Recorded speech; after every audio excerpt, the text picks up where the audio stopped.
you feeling? I'm feeling a little under the weather. We had a really long weekend. A really long, wild weekend. We were in Nashville. We were there for only 72 hours, and I feel like we did 100 hours worth of stuff. And Em's not even Team Wine and is still... I'm the one that came back, like, basically a fucking mess. Listen, my tolerance is real good. I don't know. Okay, here's the thing.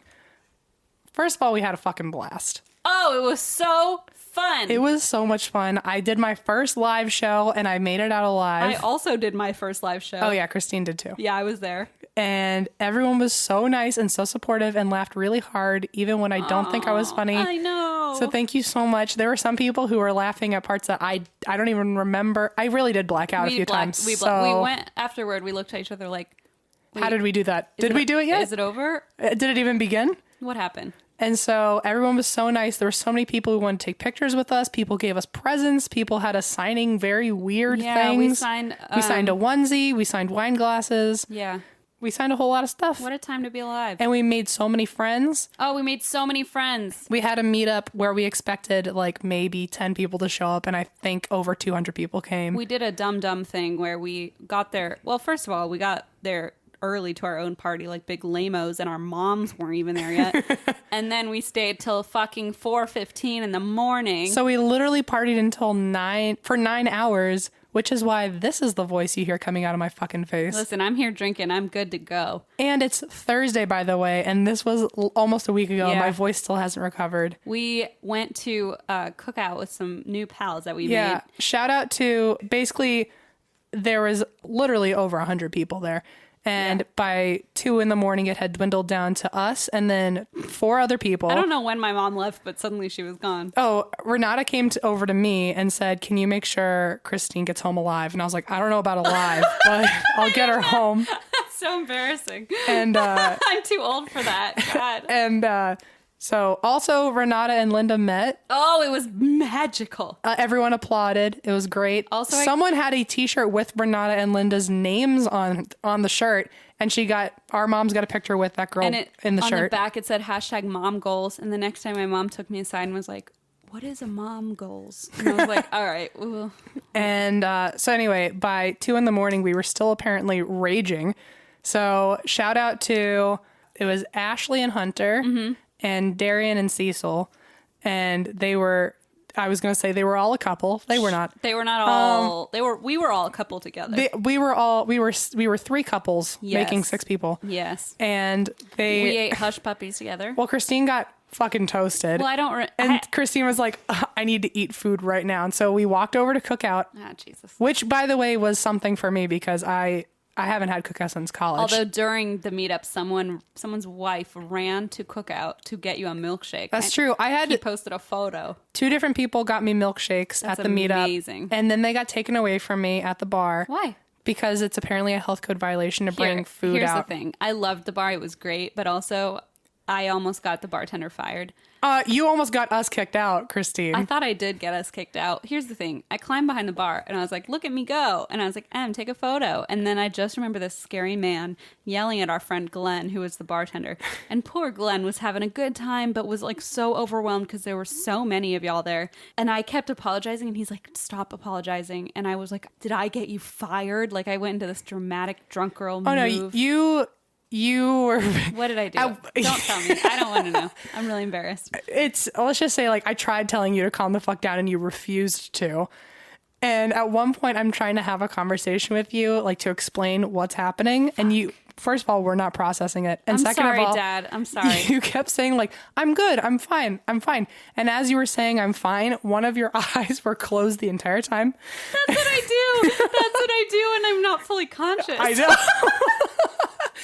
Everyone was asking me, like, "Does she get this drunk during the show?" And I was like, "I've never seen Christine this drunk in my entire life." The next day, it's very rare. And the thing was that we had our live show, and I was so anxious that afterward we went back to the hotel to like nap, and I was like, "I need room service." So I ordered a fucking Cosmopolitan, but it was like for 2 people. And I was like, okay, that's fine. I'm sure it won't be that much. So they delivered like this giant glass of vodka, and Em fell asleep. So I was just sitting there watching Bob's Burgers and drinking vodka.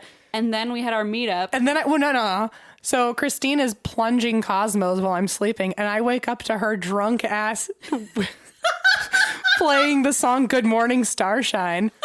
And she's dancing around the bed to wake me up for our for our meetup. I had like one hair extension in and I was just screaming. And then I asked how long I'd been asleep, and her exact sentence was, look, this is what happens when you go to bed and leave me alone to drink all of the wine. Yeah, I mean, what did you expect? I made my mom walk over to our hotel room and bring me a bottle of wine while you were sleeping. Like, yeah. I'm a real psychopath.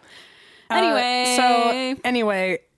And then we did the exact opposite of what someone with a true crime podcast should do. No, they're going to be so ashamed of us. Don't tell Eva. She's going to... Darian and Cecil pieced out, and then it was just us with Ashley and Hunter, and they drove us home, and we met them that night. They were like, do you want to get in our car and... We'll take yes. you. Do you want to take a lift, or do you want us to just drive you back to the hotel? And we were like, we'll get in your car. Let's go in their car. And then, of course, as we got in their car, it was like the foggiest night on earth, and they got lost. And they were like, I don't really know where we are. And I was like... We took a wrong turn off the highway. I was like, we're going to get fucking murdered. And Em and I were not discreet. We just kept talking loudly like... They're going to kill us. This is how we die. They're going to kill us. This is what our podcast is about. We're going to die now. And they were like, okay, we're literally trying to get to the hotel. Yes. And thankfully, they were not murderers. They got us to the hotel. I'm sorry in advance. My dad is really dying right now. My mom's pissed. I'm getting texts right now from my mother being like, what the fuck is wrong with you? Linda had a great time, so I don't know. Oh, yeah, Linda had a great time. Linda and Renata were... Oh, my mom was walking around with the fake Geo for a while, and she's like, everyone in the hotel, she just kept hearing, it's Geo, from like different parts of the hotel, and she was just like, I didn't know what to do. I just kept walking and looked down and kept walking because people kept chatting. It was very weird. This was the first time we ever felt relatively famous because people would just jump out in the middle of the hotel and be like, I love you. We made so many friends. It was very weird. And we met Wine and Crime for the first time. We met Wine and Crime, and I got to fly home with 1/3 of Wine and Crime. Yes. Amanda sat on a plane right next to me for 2 hours on the way to Denver. And we had quite a powwow. We really actually got to learn a lot about each other. We talked about very personal things. God, they're such gems. I learned that Amanda is not entirely the same person on the show as she is in real life. What does that mean? No, I like getting to know her when she's not on. Oh, got it. But I liked it. She's still the same person. Great. She's still funny. They're so funny, and they wore dirndls to CrimeCon, and now I'm buying a dirndl from the website that got them their dirndls. Also, this isn't funny, but it's important, and we'll never have this experience again. While we were there, who shows up at our booth to talk to us but the youngest victim of Eron's? Eva's face. She was the 13-year-old. I forgot about this. She showed up and told us the entire story. Well, she showed up before we even knew who she was. And she just announced it herself. She goes, oh, yeah. She's like, wow, this is such a cool idea. Like your podcast and stuff. We were talking to her. And all of a sudden she goes, yeah, she said a couple times, like, yeah, we caught Golden State Killer last week. And I was like, I don't know how to ask, what do you mean we caught him? Yeah, because we're also at a convention filled with, cops. And so I thought that maybe she was on the case. An investigator. So I think at one point you said, oh, how are you involved in the case? Involved? And she was like, fuck yeah, She's I was. Oh, I'm number 10, I think. I'm number 10. And I was like, number 10? Number 10. Oh, my God. And she was like, yeah, I was 13 at the time. And then she told her entire story. And she seemed fine, explaining it and talking about it. And I mean, she even said, she said it in her own words, I'm so lucky how well adjusted I am because I was so young and I was able to process it differently from people who are older or people... Or in relationships, and they couldn't be with their husbands anymore. Yeah, and she's like, it never affected my sex life. It never affected what I consider to be my virginity. It just, the way she talks about it so openly, and she was with her husband. She's like, I'm so, happy, and this has changed the lives of me and so many other people that were affected. And then she talks about how when she was attacked, she had already heard about the attacks, and so she knew what was going on and she knew who he was, but at the time he hadn't killed anyone yet. And she's like, it probably would have been completely different if I knew that he would go on to murder people. Right. And so it's just fascinating to hear her take on it. Yeah, and she said that one of the big things that saved her is because she was a teenager and in that kind of fuck you world mentality, because she had the invincible, yeah. She felt invincible, and so she stood up to him, was yelling back at him. She was ballsy about it, yeah. Yeah, one of the things that she had read in clippings up until then was that he fed off of fear. Yeah. And so she, a 13-year-old who feels invincible that nothing can possibly happen to her as it's literally happening to her. Yeah. She was like, fuck you, I don't care. And apparently it made him leave sooner. It's just so incredible because a lot of people as in my parents or whoever are like, why do you talk about this horrible stuff? And it's like so incredible to see somebody like that who's been through the worst of the worst and then can like come to something like CrimeCon and be like, this is amazing that you're talking about it, and that like this is so freeing for people who've gone through it. And it was just such a powerful thing to hear somebody say, I want to listen to you guys talk about the man who fucking raped me and put me through hell. It's just crazy. It's crazy. But at least get the story out. It's a really wonderful moment. Also, I just wanted to say, I know this is a really long intro, but I feel like since this was our first live show, you guys kind of want to hear about it. So that's why I'm letting it go a little longer than normal. And if you don't, then Eva, cut that out. But I did also want to say, I like wrote notes because there was so much. I did a dumb thing. What? I looked down at your paper and saw what your thing is. That's fine. I know you're freaked out. I'm freaking I know you're freaked out. I knew it. Okay. Well, I'm not done talking about this yet. Okay, go on. This is why it was folded up a very specific way. It's all bold on the top. Why you bold it? It's also an 8-point font. Bolded.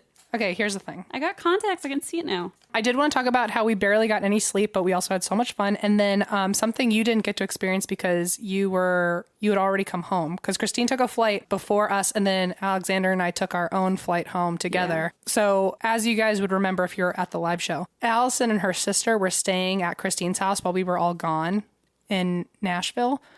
And I thought, as you know, because I told you in advance, I was like, I'll see you at the house, but I'm going to go stay at Allison's tonight, because I haven't seen her all weekend. And this is just like a funny little stupid story that happened, but I want you to be involved in it. I'm so excited. So Zandy and I got home at 1 a.m. or midnight or something like that, and got to your house, and I had to get my car keys from your house because my car was parked in your parking lot or in your driveway. In my your mansion's parking lot. And so I went in to get the keys, and then I saw that the air mattress that Allison had been sleeping on was still up, and someone was sleeping in it. No, and so I was like, I didn't know Allison was still sleeping here. I'm just going to get in bed and snuggle her. You big dope. And so thank God at the very last fucking second, Alexander put a flashlight on, and I saw who was in the bed, and it was Allison's sister. And you're hovering over her. I literally was one knee already on the mattress about to spoon the shit out of Allison's older sister. And this was the second time I've ever met her, and I would have literally been pulling her into me and been like, I love you. Do you know that she probably would have punched your face? Oh, yeah. I would have never been able to live it down. Oh! But then I turned around, and Allison was sleeping on the fucking couch, and I was like, I thought your sister was gone. Anyway, I just wanted that to... Jesus!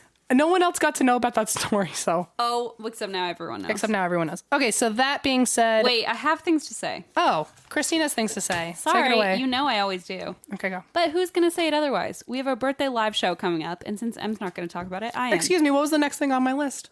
What? Oh, I thought you were going to say, that being said, you were going to start your story now. No, but you can go ahead. Oh, I thought you meant you were going to start your story that I already saw. No. Okay, what I was going to say, sorry. We have Go ahead. Birthday live show. Yes. June 3rd in Irvine, California. Bring us presents because it'll make me feel better about being on stage. I mean, if you wanted to, you don't have to. Oh my God, Em. But just do it. We're going to go be in Irvine. Eva, are you going to be there? Yay. Eva's coming. Going to be there. We're so excited. And Fake Gio will probably be there. Yeah, Fake Gio will be there. In his matted glory. He's very matted after CrimeCon. We'll get him a little salon time. Mm-hmm. We're going to be in Irvine June 3rd. It's a huge performance for us. It's our biggest performance yet. It's a big venue. We're trying to sell as many tickets as possible, and we just really want you guys to be there. And it's going to be our birthday weekend. It's Em's birthday that day, and mine's the next night or the next day. So we want you guys to come. So please do if you get the chance, or if you're anywhere near Irvine, please come. Also, I just want to add real quick, we're doing a fun thing with Nothing Rhymes with Murder. Speaking of Golden State Killer, they're doing a really awesome raffle with a bunch of true crime podcasts that supports End the Backlog to work on getting rape kits processed. And so they're doing this huge raffle with a bunch of other podcasts. And we've donated 2 $25 gift cards to our shop as part of the raffle. So if you guys go check out Nothing Rhymes with Murder, they're doing a really awesome raffle, and it supports a really awesome cause, and we're really proud to be a part of it. And also, Zach Baggins unblocked me on Twitter. No way! That means he's heard about us. That's the scary part of that. But here's the thing. I don't know if it was that he unblocked me before, because I don't think I ever checked, because I remember when he blocked me. And this was 4 years ago, and then I never checked again. And then yesterday I went and looked, and it was I could see his account again. Oh no. I like to believe that it's all of y'all who have been tweeting at him. Oh my God. But in my mind, now that people keep tweeting at him, he's going to reblock me because he's like, what the fuck? I don't want to be a part of this. It's like, oh, so you got enough notoriety that you could continually batter me after I've blocked you. Yeah. So I don't know what the deal is, but I just want to say, if you guys did this, thank you. Is that why you drink this week? Yeah. I drink this week because today is Mother's Day. Today's not when this comes out. Mm-hmm. Oh, shit. Stop. Don't remind my mom about that. So happy Mother's Day to Linda and Renata. I currently drink because today, in advance, I got my mom an edible arrangement and had it mailed to the house. And then I just checked my email only like 20 minutes ago and saw the bill. And apparently, because there's like a surcharge since it's Mother's Day, my $45 edible arrangement cost me $93. Oh. So happy Mother's Day, Mom. Love you. Mean it. There better be chocolate on that thing. I hope you eat all of it. Is it the SpongeBob one? They sell a SpongeBob one. No, it's I got her a dozen chocolate covered strawberries and but Linda's gonna love and a that. 4-pack of chocolate covered Oreos. Dude, she's gonna love that. She better fucking love it. Also, I drink because Linda invited me to her wedding, you guys. Oh yeah, so there's gonna be a lot of weird pictures from that wedding too. Y'all, Linda was like, "What are you doing June 30th?" And I was like, "It's happening." Two opportunities to see us in nice attire, but also looking like fucking wrecks. Hashtag Black Tux. Anyway, that's why I drink. Okay, I'm good. Let's talk. When it comes to buying wine, most of our choices are made out of habit. And by our, I mean my, because you don't drink, but I do a lot. Correct. We don't remember how we found our favorites. We just know that when we're at checkout, those same brands and bottles are in our carts week after week. First Leaf is a new online wine club that's putting a stop to boring wine buying by helping you discover your new favorite wines. Every shipment is curated to your tastes based on your ratings of the wines. So what I did is I started by answering 3 quick questions about my wine drinking preferences. And then First Leaf created an introductory 3-pack of wine for me based on my flavor profile, which I'm just so proud. Proud to have one of those. The best part is you'll get all 3 of the wines for just $5 each. And these wines go for like $20 a piece. That's awesome. Yep. And their experts are constantly exploring new wines for Christine to taste and rate. Just for me. Yeah, all for Christine, actually. It's amazing how accurate they are at selecting the wines that I love. After rating my first 3 wines, the next shipment I got was almost perfect. 5 out of 6 wines were spot on. And her shipments are only going to get better because the more wines that you rate, the better your box is going to be. Mm-hmm. With First Leaf, you never have to worry about spending money on a bad bottle of wine, which is amazing. They guarantee you'll love the wine you buy or they'll give you your money back. So try First Leaf Wine Club today, where buying great wine is simple. Sign up with our personal link and you'll get an exclusive intro offer. It's 3 bottles of wine for only $15 plus free shipping. That's not all. If you rate these 3 wines, you'll get an extra $10 off your next box. Just go to tryfirstleaf.com/drink. That's tryfirstleaf/drink. Drink. Christine, what is HelloFresh? Well, I'm glad you asked because I have something to tell you. HelloFresh is a meal kit delivery service that shops, plans, and delivers step-by-step recipes and pre-measured ingredients so you can just cook, eat, and enjoy. There's something for everyone with HelloFresh. There are 3 plans to choose from: classic, veggie, and family. I alone could probably eat the family. However, I just go with classic. Each box is made up of fresh, responsibly obtained ingredients from carefully selected farms and high-rated trusted sources. You can rediscover the excitement of cooking. Look forward to your HelloFresh delivery knowing dinner just got that much easier, and feel confident when cooking HelloFresh with the simple recipes outlined on pictured step-by-step instruction cards. HelloFresh believes cooking should be a simple and convenient thing to do, not a chore. All the ingredients come pre-measured in handy, labeled meal kits, so you know which ingredients go with which recipe. You won't spend all night in the kitchen because recipes take only around 30 minutes, which is amazing when you get home from work. Especially because I've never been able to cook that fast in my life. It's amazing. There are many benefits of subscribing, so you can keep enjoying HelloFresh week after week. You can spend less time meal planning and grocery shopping each week and get that time back to do more of what you love. Get out of that recipe rut and start cooking outside your comfort zone by discovering new and delicious recipes in each week's box. You can get delicious, filling meals delivered right to your door every week for less than $10 per serving and free shipping. We love HelloFresh. I was doing the veggie plan originally and I really liked it. And then I switched to the classic to try it out. And I just love both of them. And you can each week select your meals, which is so much fun. And like each week, Blaze and I get to pick what we want to have the next week, which is just so great. What's fun with HelloFresh at my house is I get HelloFresh and my roommate gets HelloFresh. And so sometimes I steal her food. Nice. So I can have the same meal twice because it's extra fun that way. What the? I just want as much HelloFresh as possible. It's all just so freaking delicious. You guys, for $30 off your first week of HelloFresh, visit HelloFresh.com/drink30 and enter promo code drink30. That's HelloFresh.com/drink30. Enter promo code drink30. Hello. Fresh. Okay, so Christine, you've already seen what it's about. Okay. I only did it because Christine never shuts the fuck up. I'm so excited. Why did you put it on bold on the top of the paper? What did you expect? I put a title for every single one. Well, it took till episode 67 for me to figure that out. Do you want to announce it? Do you want to do like a special announcement? Dun dun. Dun dun. Dun dun. Dun dun. Dun dun. Mothman! Mothman prophecies! Do you like my song? Yeah, yes. That was a no and yes put together. Eva didn't like it either. It's fine. Okay. So here we go. This is Mothman. I'm sorry. I'm so excited. Also, wow.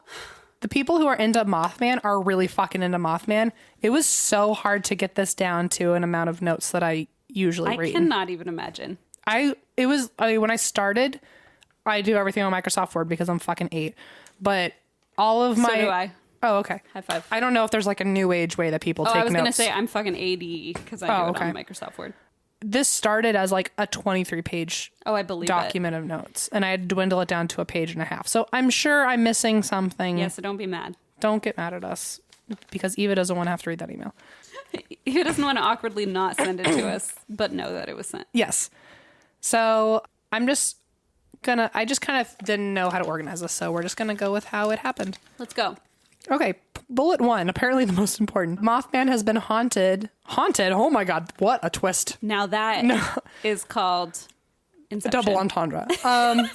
So Mothman has been hunted in the show Destination America. Oh, love that show.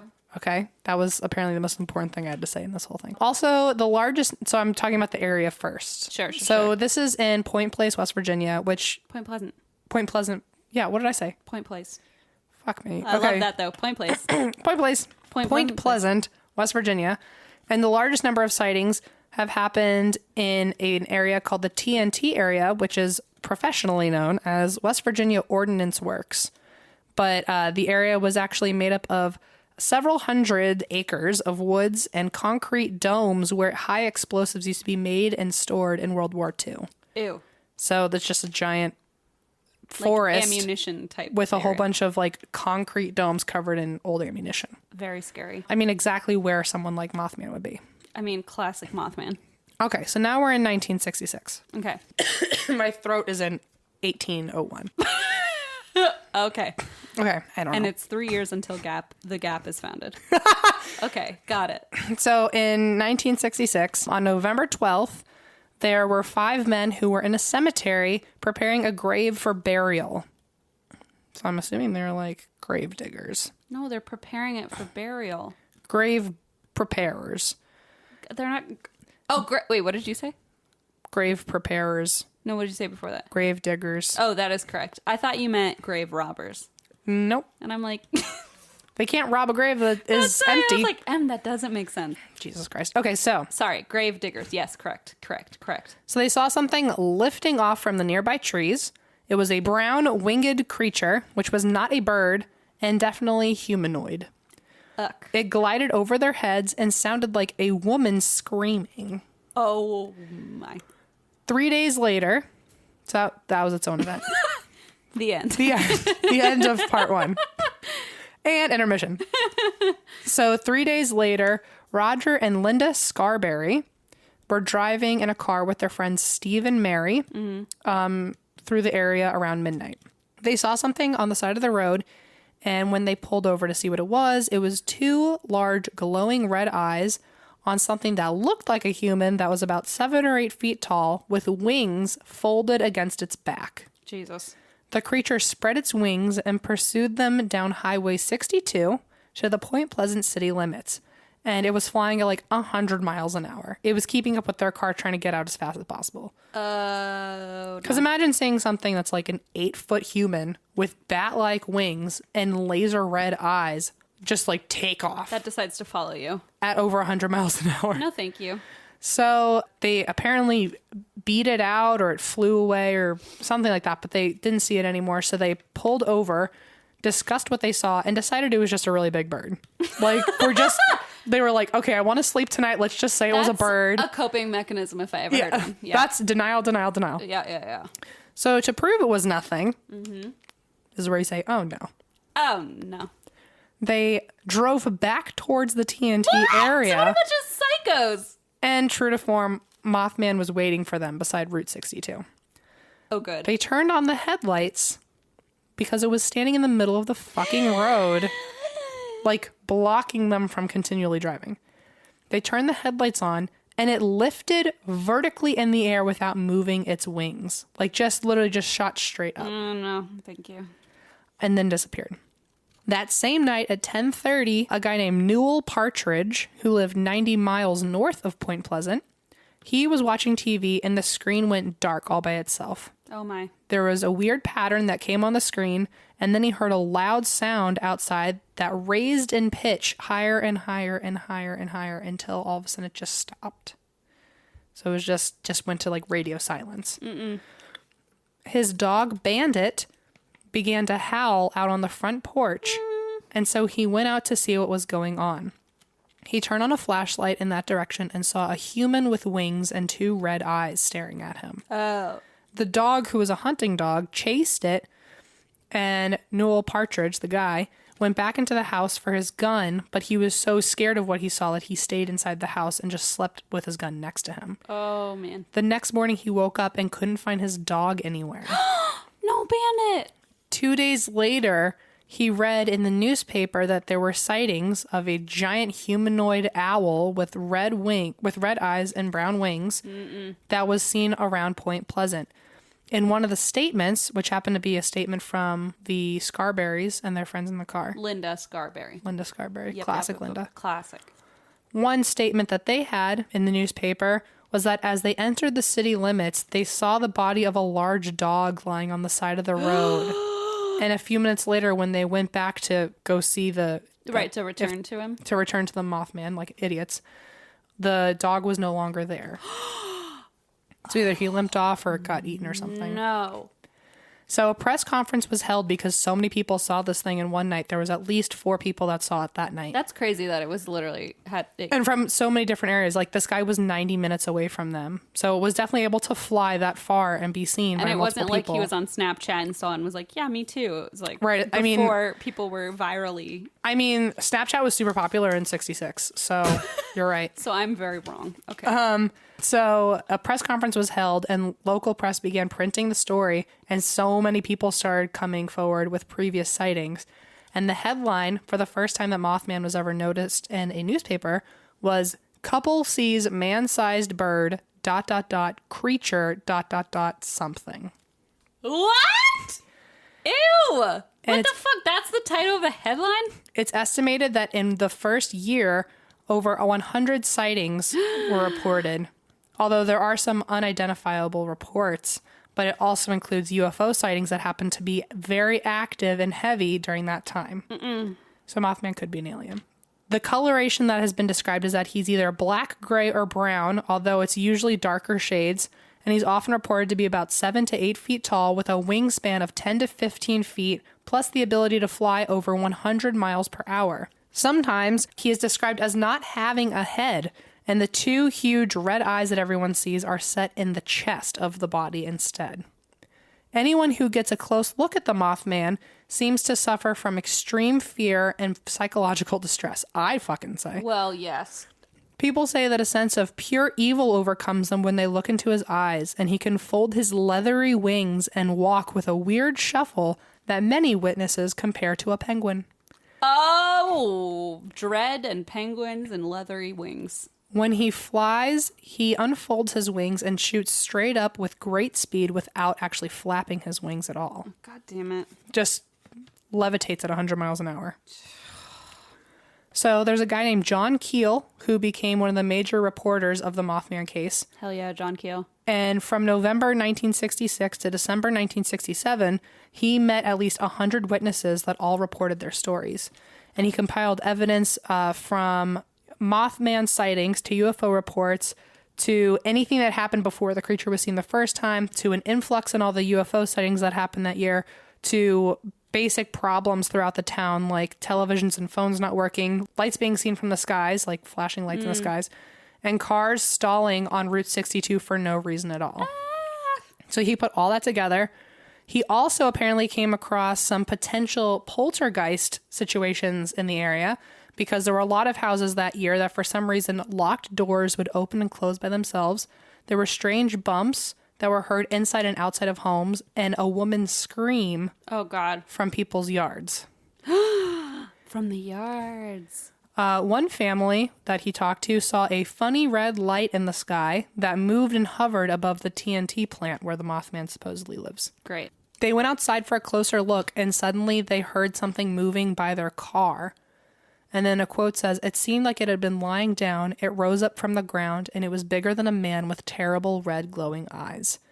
The family locked everyone inside the house while the creature shuffled onto the porch and peered into the windows while screaming the sounds of a woman and then vanished. They said that they heard his wings flapping, although they didn't see them flap. So you could hear flapping that wasn't happening. He wasn't actually. What the hell? That's one of the people that he talked to. There was another reporter. Hang on. I have an itch.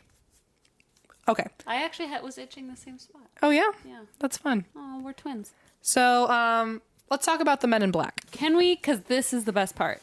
Okay. Let me refill my glass. This is the best fucking creepiest part. Oh, so you know about this. I listened to the Astonishing Legends series on this. It is bonkers. How am I doing so far? Real good. And also, I just don't even... I have a really bad memory, so this is all very exciting anyway. Well, this is me trying to get through this as efficiently as possible. No, it's good. So, besides John Keel, there's another reporter named Mary Heyer, and she was working late in her office, and a man walked into the door. This is also in Point Pleasant. Okay.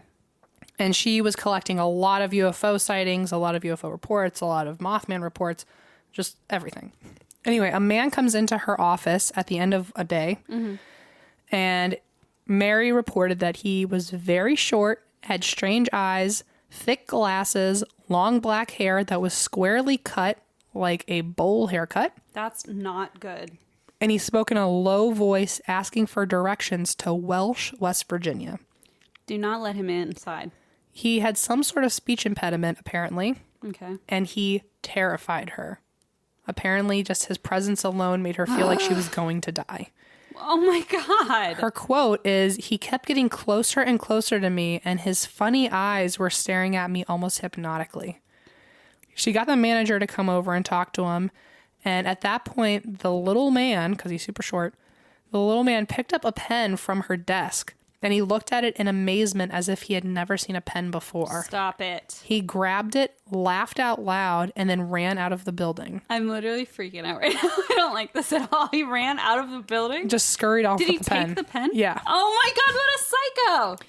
I like how that's the part that makes us psycho. Do you think... It's like that shitty office mate you have that just takes all your pens and laughs loudly as he does it. But do you think, here's my theory. He and his little, alien people or whatever watched a TV show. Yeah. And they were like, what is that thing? And then when he was in our office, he's like, oh my God, it's that thing we laughed about. Yeah. I found the thing. I'm going to go show everyone. I'm going to go show the guys. The UK version of The Office, and they had this thing, and I was like, what is that? And they were like, we don't know. And then I was in this lady's office, and I saw one, and I just couldn't help myself. I had to show my friend. I feel like that's what happened. Okay, good. I'm glad. That's so the UK office alien. Yeah, I think that's probably what it is. Eva, write that down. I don't think there's any other explanation. No, of course not. He's British and an alien. Yeah. Should we email them? Yeah, okay. Him? I don't know who. Yeah, we'll let Michael Scott know. Okay, good. So... Wrong. Yep. Sure. Whatever his name is. Scott McFarlane? No, wrong one. Oh my God. Who's the other one? He looks like Scott McFarlane. Who's the UK office guy? His name starts with a D. No, G. No, it doesn't. Gerald That's wrong. Gervais. Ricky Gervais. Okay. Remember when I said Scott McFarlane was the UK office? Yeah, and then you told me I was wrong. Eva, don't let anyone hear that. It's really embarrassing. Anyone from England, we're sorry. It's too late. You can let him hear it, but know that I was talking about. Anyway, the alien that was pretending he was a human who starred on the UK Office. The title of this new episode, apparently. He sorry. laughed loudly and ran out of the building with pen in hand. What a jerk. Weeks later, Mary was crossing the street and saw the same man on the street. What a nightmare. When he realized she recognized him, he quickly turned around and ran back to the corner of the street where a black car suddenly came around the corner and let him in. He dove into the car and it drove off. What the fuck? A week later, in December 1967, the bridge linking Point Pleasant to Ohio suddenly collapsed while filled with rush hour traffic, and 46 people died. And 2 of the bodies were never found. Really sad. That same night of the bridge collision, or collapse, the bridge collapse, the Lilly family saw 12 eerie lights flashing above their home and traveling between the house and the TNT area, like floating back and forth at the same time that this crash happened. Shit. They moved. They were like, I don't fucking care. I've heard enough. I'm out. Which is exactly what you and I are going to do the second there's trouble. Plus. So we are the Lilly family. So a week later, during Christmas week. Oh, I'm sorry. That was actually this. Okay, I fucked up. The bridge collision happened the same day that she saw him dive into the car and drive away. Oh, and so then that night was the bridge. Yeah. And the Lilly family saw lights and moved. Because it was the day that a lot of people were doing like Christmas shopping, right? 'Cause Yeah. It was around Christmas time. It was after December work. 15th. It was right before Christmas. And it was like rush hour. Yeah. Oh, God. So then during Christmas week, after all this has happened, Right. Mary hires like, well, that was fucking weird. How many people died? 46. Jesus, that's a lot. And also like there wasn't even preparation. Like the bridge just fell. And the bridge only fell because one single link wasn't screwed in right or something like that. So because of one thing, it just snapped and everyone just fell in. Okay, this is literally nightmarish. That's Yeah, just being on a bridge and just falling. That's nightmare. So if you're currently listening to this and you're on a bridge, I'm Get off. sorry, and hold your breath and cross your fingers and pray. You'll be fine. Stop it. Don't let them stress you out. So the next week, during Christmas week, Mary Hire is trying to forget this fucking ugly past of a week. I don't blame her. Then a short, dark-skinned man enters the office that she is sitting in. Okay. He is dressed in a black suit with a black tie. He has high cheekbones, narrow eyes, an unidentifiable accent, and very long fingers. Okay, I don't actually really enjoy that at all. I actually really anti-enjoy that. He wanted to know about local UFO sightings. Jesus! And Mary was working and too busy to talk, so she handed him a file of related UFO clippings that have happened in the last week. She did that? She wasn't like, please leave my office? She was like, here, just take this. I'm busy. I'm sorry. He said that was not good enough and insisted on speaking with her and demanded that she leave her work and take him to the site locations. I'm just picturing his long fingers. What a creepo. That's what you're the whole time I'd be like, do you not know how work works? Like, I can't leave. Well, also that, but I'm picturing him being like, yeah. take me to the place. She literally just said, I'm busy. I can't. Yeah, sorry. good for you, Mary. And then left. And that same night, or had him leave the building. Yeah. The same night, an identically described man visited the homes of several witnesses in town who had reported seeing lights in the sky that year. No. He made every single one of them feel uneasy and uncomfortable, and they called the police. And he claimed to be a reporter from Cambridge, Ohio.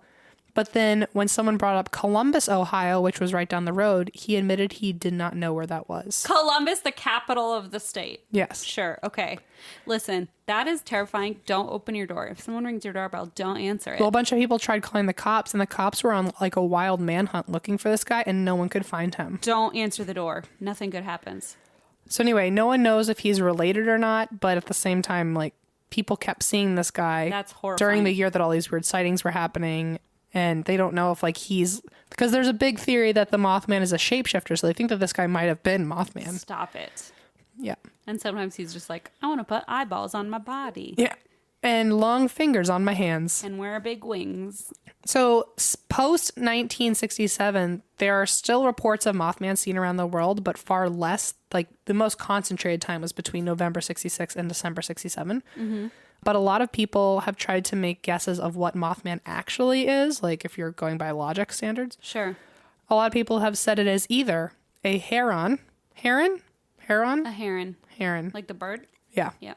Is either a heron, a pelican, a pterodactyl, which based on logic, I think is still not fucking accurate. If it were a pterodactyl, that'd be its own fucking amazing story. It'd be Jurassic Park in real I life. think that'd be even wackier than a fucking Mothman. It would be, and also logic says it's probably a winged human, which it's fucking not. Logically, sure. A sandhill crane that migrated south from Canada on its own. Red eyeballs that could also talk and eat dogs. A shape-shifting owl. Sorry. This sounds like an episode of So Weird from Disney. Literally, what is happening? The area lies outside the snowy owl's usual range, so they decided that it's not an owl, although an owl makes the most sense when you think about eye shine, because people say that with the headlights and the flashlight, the reflection of the eyes only made sense with a barred owl, because different owls have different levels of reflection in their eyes, and a barred owl has the one that looks like laser glowing red eyes. So they're like, okay, maybe it's a barred owl because those are also pretty big. Right. But they don't actually fly in that area. Okay. So they said that it might, based on the eye shine, it's that owl, but based on the area, it's not that owl. But then based on the area, it could be a million other things, but nothing has that reflective of an eye shine. Okay. So they don't know what it is. A popular theory is that Mothman is actually just a local man dressed in a Halloween costume that jumps out of people's cars. Well, that's the conservative opinion. He can also fly 100 miles per hour straight into the air. Yeah, he also has laser eyes in his shoulders. Yes, he also collapses bridges for fun. Yes. Good. He also is a little man with long fingers that knocks on your door. Jesus. So there's also in Point Pleasant, there is an annual Mothman Festival. Yep. And it is a weekend-long event held on the third weekend of every September, so we should go this year. Obviously. And they have guest speakers, vendor exhibits, hayride tours focusing on notable site areas, Ooh. a museum that is always there, but you can also go at the time, and my favorite part, a Mothman pancake eating contest. Hold on. Sign me up. Let's go. So here's some other stuff about the Mothman that it's either, I don't know if it's important, but I decided it is.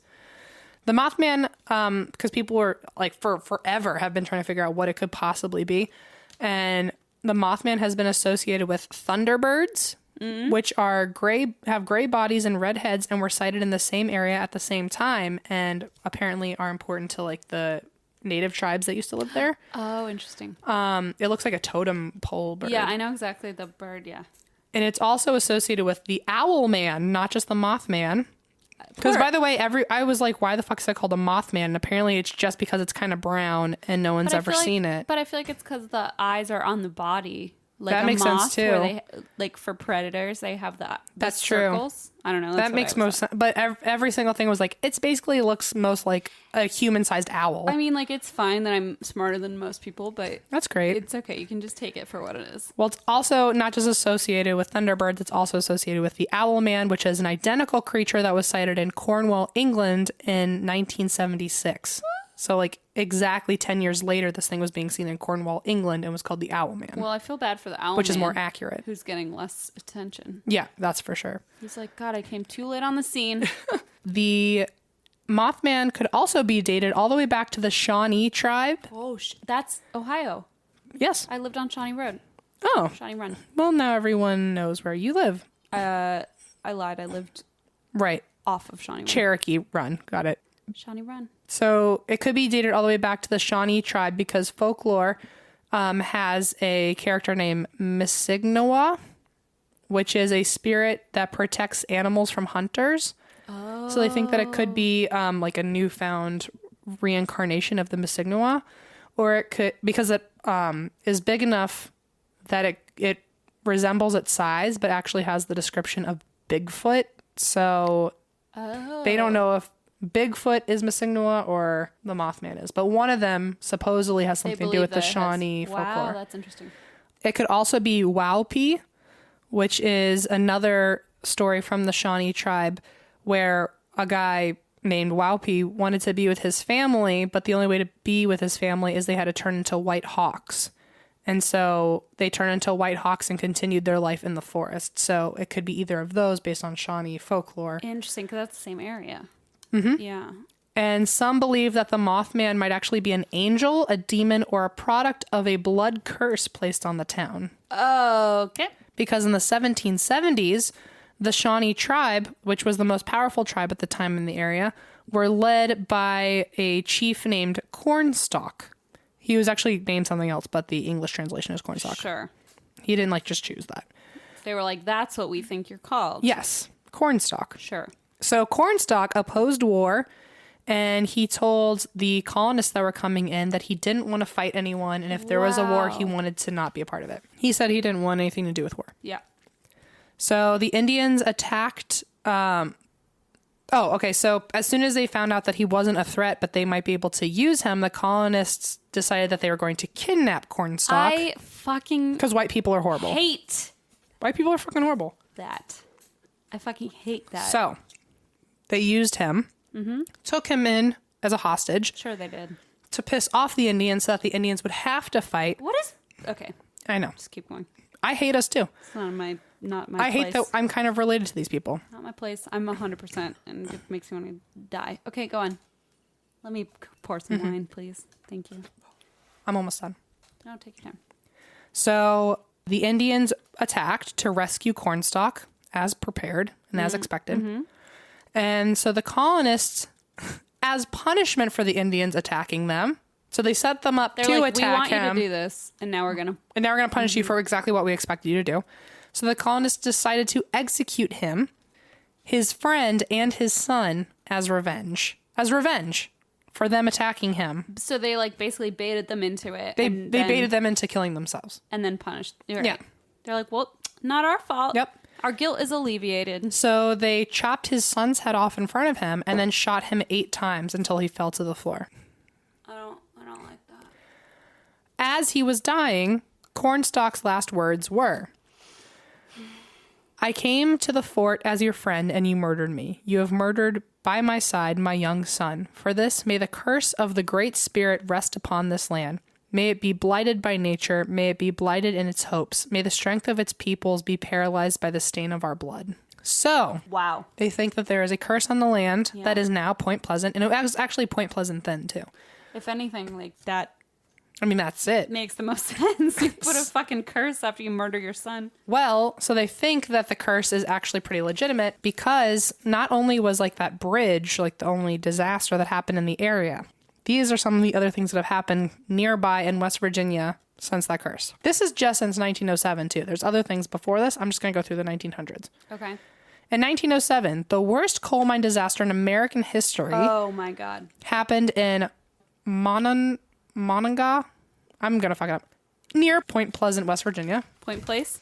In 1907, the worst coal mine disaster happened in American history, and it was near Point Pleasant, West Virginia, and 360 miners were killed. Oh my God. In 1930, there was a fire in the Ohio State Penitentiary that was less than 80 miles away from where Cornstalk was killed, and prisoners burned to death in their cells because the guards could not get them out. Fuck. So 320 inmates died in the cells. The whole thing was just on fire and they couldn't do anything. They were just locked in there. Holy fuck. In 1944, 150 people were killed when a tornado came through the area. In 1967 was the Silver Bridge disaster where 46 people died on the bridge. And a year later in 1968, there was a Piedmont Airlines plane that crashed in the area, killing 35 people on board. Oh my God. In 1970, there was a Southern Airways plane that crashed into a mountain nearby that killed 75 on board. In 1976, there was an explosion at the Mason County Jail because a woman killed her baby, and so she was in jail for murder, and then her husband snuck into the jail with a suitcase full of explosives and killed both of them, including officers that were in the jail with them. Holy shit. In 1978, 2 years later, a freight train derailed at Point Pleasant and dumped thousands of gallons of toxic chemicals into the pond and contaminated all of their water supply. And all the wells to this day are still abandoned because of that. Oh my God. Also in 1978, the town of St. Mary's, which was, I don't know, I think it wasn't too far away. 51 men who were working on a power plant were killed when the construction scaffolding collapsed. 51 men? Yeah. Jesus. So all of that happened in just the 1900s in Point Pleasant, West Virginia. In like a small town in West Virginia. It's not like in New York City, a lot of people died. It's like... So, and there have also been many other strange occurrences, including fires and floods. And they say that the Mothman, whether or not we've noticed, has actually shown up at each of these. But the thought is that it might actually be an angel, not a demon, because he actually shows up beforehand to warn you to like get the fuck out. So if the other thought is if the disaster is important enough and it's away from Point Pleasant, he'll still show up to warn you. So one example is he apparently showed up in Chernobyl a couple days before Chernobyl. So residents of a town nearby swear that and several of them swear that they saw a bird-like man with glowing red eyes several days prior to the explosion, and also flying over not just the town, but the plant itself, as if like trying to summon people away from it, like chasing them to scare them away from the town. So it's scary that he's chasing you, but he's trying to save you. That's my favorite theory. Also 9/11, apparently 5 days before the towers got hit, several witnesses report seeing a large crane-like figure near the towers and flying over people. What the fuck? Also, apparently, in a lot of the pictures in the smoke and debris, you can see an image of Mothman. Like something just kind of... I don't know if that's a Photoshop thing, and I don't want to, like... I don't know. I feel like a lot of people will be like, that's Photoshop, but whatever. That's just a theory. I-35 West bridge collapse in 2007. Apparently, the bridge in Minneapolis gave way at its center and 13 people died and nearly 145 were injured. Holy shit. And a Mothman-like figure started appearing near the bridge a month prior. And so many people noticed it. Like, there's reports of, like, this thing that looks like Mothman floating around this bridge for a whole month. Especially in more modern day, people are, like, tweeting about that. Yeah, kind 2007. Of thing. Yeah. So, also in 2009, in Mexico, residents of the town Chihuahua, people began noticing a strange Mothman-like creature floating around them. And he was very tall, hairy, 2 expansive wings, and wide red eyes that glowed at you. And you could feel evil if you were near it, so to run away from it. Sure. Many people were chased away by this being, and a week later began the rise of the swine flu. So it was like trying to chase people out of like one of the main places that started. Fuck. So this theory was also like heightened by a book in 1975 called The Mothman Prophecies, right, by John Keel, who was the reporter who was collecting a lot of the UFO sightings. And he said that the supernatural was at work with catastrophe, and insinuated that maybe if you look around and see something Mothman-like, to just stay away from that area because disaster is on its way. And so it like warns you of impending doom. Oh my God. So it's like good and evil at the same time because it's warning you, but also like it's going to happen. It's evil to try to get rid of you. And then apparently there's a big theory that the number 13 is also involved with the Mothman, because most of the sightings from November 66 to December 67 was 13-month span. The Silver Bridge, the one link that was broken and caused the whole bridge to collapse, was the 13th steel pin eye bar. Point Pleasant has 13 letters in it.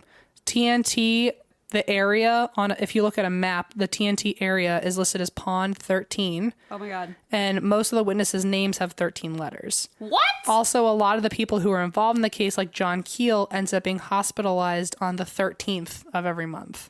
What the how many? Our letters, our names don't have that many letters. No. Okay, good.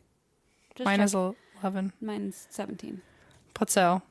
Yeah, so I didn't go through too many of the stories because, like, you can literally go on Google and there's, like, so many. Probably endless. Yeah, like, I wanted to do kind of like a Black Eyed Kids thing where I just told you a bunch of different personal stories, but the history of it was really interesting. So if you want, there was a really good post. It was, like, 26 stories of Mothman. That was the one I was going to read to people, but you can just go read that. And Astonishing Legends did an awesome, and they had to do multi-part, and they do the same topic together, so it's like they had to do multiple episodes just for Mothman. Like, it was crazy.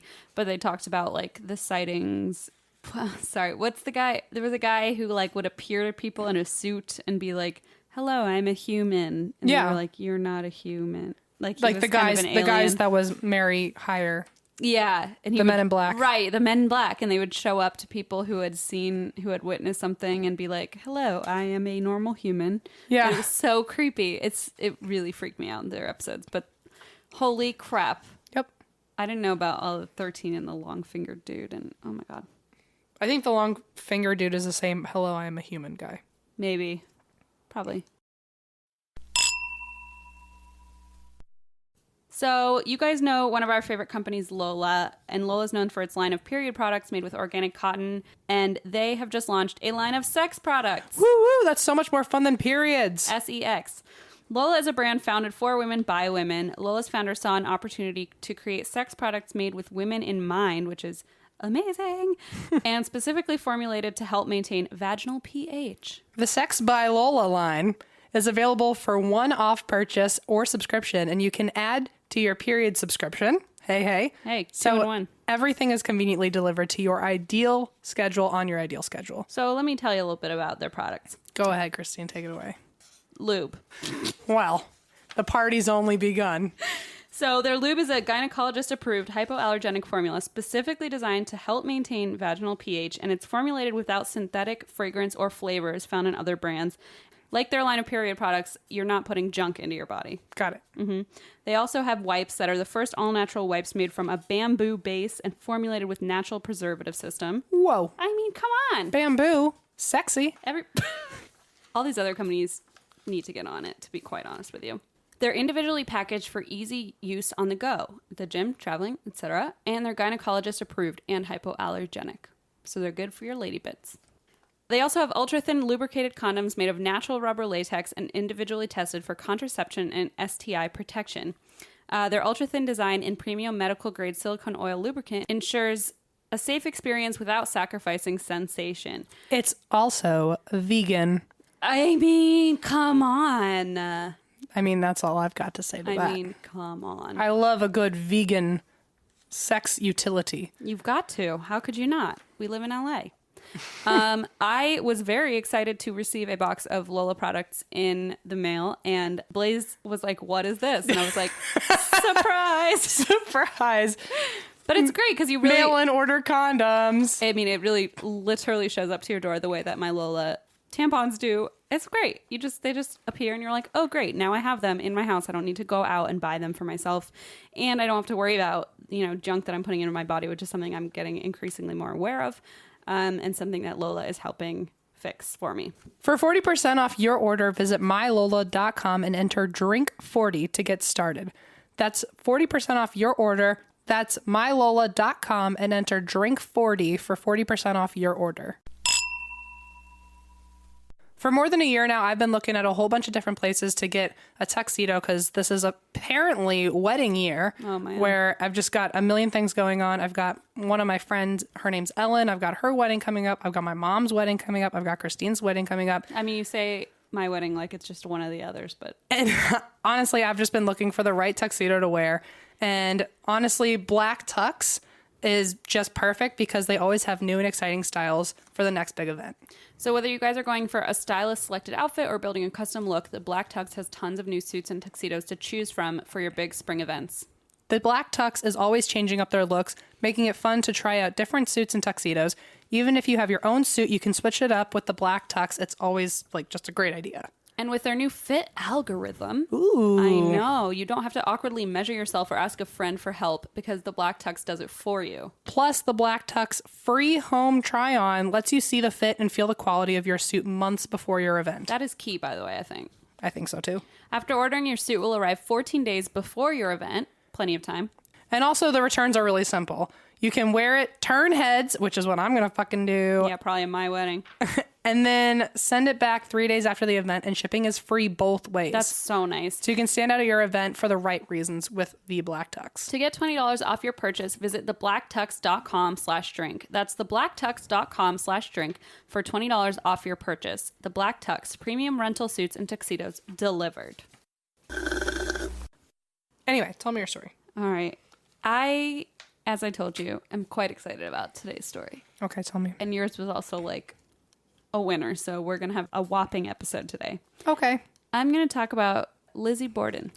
No way! I was in the airport in Nashville, and a friend of mine had messaged me, and she and I had known each other in grad school at BU, and she was a graduate TA with me, and we taught Comm 101 together, and her name's Allison. Oh my God, there's so many Allisons that I'm bringing into the table. Her name's Allison, and she messaged me, and we hadn't really talked, like we weren't close in grad school, just like you and me. And she messaged me and was like, my friend and I really like your podcast, and we just went to the Lizzie Borden house, and like it would be awesome if you could cover that. And I was like, hell yeah. So this is for her and for you. Yes. I've been to the house, and I love it. Yeah, she said the same thing, and then listen, here's what I did. I went into so everyone... We're not very cool, right? Okay. I mean, I'm not. Right. You might be. Okay. But the fact that the other day you were like, YouTube's not a real thing. And I was like, oh, yeah, that's fair. No, but it is a thing apparently. Because I got sucked into BuzzFeed Unsolved on YouTube today. And I was like, what the fuck? And I was sitting in my little beanbag chair at Nickelodeon, like the most LA person in the world. And I was watching BuzzFeed Unsolved Supernatural at the Lizzie Borden house. And I was so amped up that when my friend Josh was like, hey, are you coming to lunch? I about fucking punched him in the face. And I was like, I jumped like 3 feet in the air. That is scaring the shit out of me. I got a lot of my information from there. If you want to scare the shit out of yourself, go watch it. Okay. Also, I found our calling because that is our calling. They sleep over at creepy haunted places. One of them is a skeptic. And one of them isn't. Well, that's not our calling. Well, sure. But the one who isn't will like tell the story of what happened there. And they do like seances and shit or like sleep at the place and film the whole thing. Well, we can't take their idea. No, I know. But I feel like we're kind of their like partners. Oh, okay. Yeah. In a less popular and less exciting way. I hear you. Yep. But it's... But I was watching it and I was like, I want to do that. Okay. It's so cool. They just go places and like sleep there and like videotape it. Okay. Yeah. Are you just humoring me? No, I'm about it. Okay. Lizzie Borden. Yeah.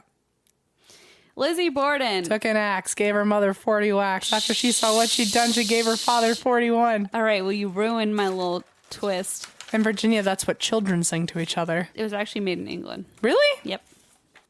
Fun fact. Yep. Didn't know. My friend Joanna, I was like, I'm doing Lizzie Borden today. And she was like, what's that? And I was like, girl, Google it. That's like the one that I've known my whole life. But she's not into like true crime and stuff. So I was like, Google it. And she did.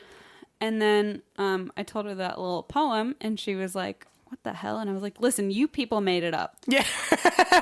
They think it was like either a Mother Goose, that like anonymous like nursery rhyme character, or like a British. Or it's like your scissor hand monster in Germany. It's like somewhere between Mother Goose and Krampus. Yeah, exactly. It's like Mother Krampus. It's like Europeans are like fucked up. Okay. Lizzie Borden was born in Fall River, Massachusetts around 1860.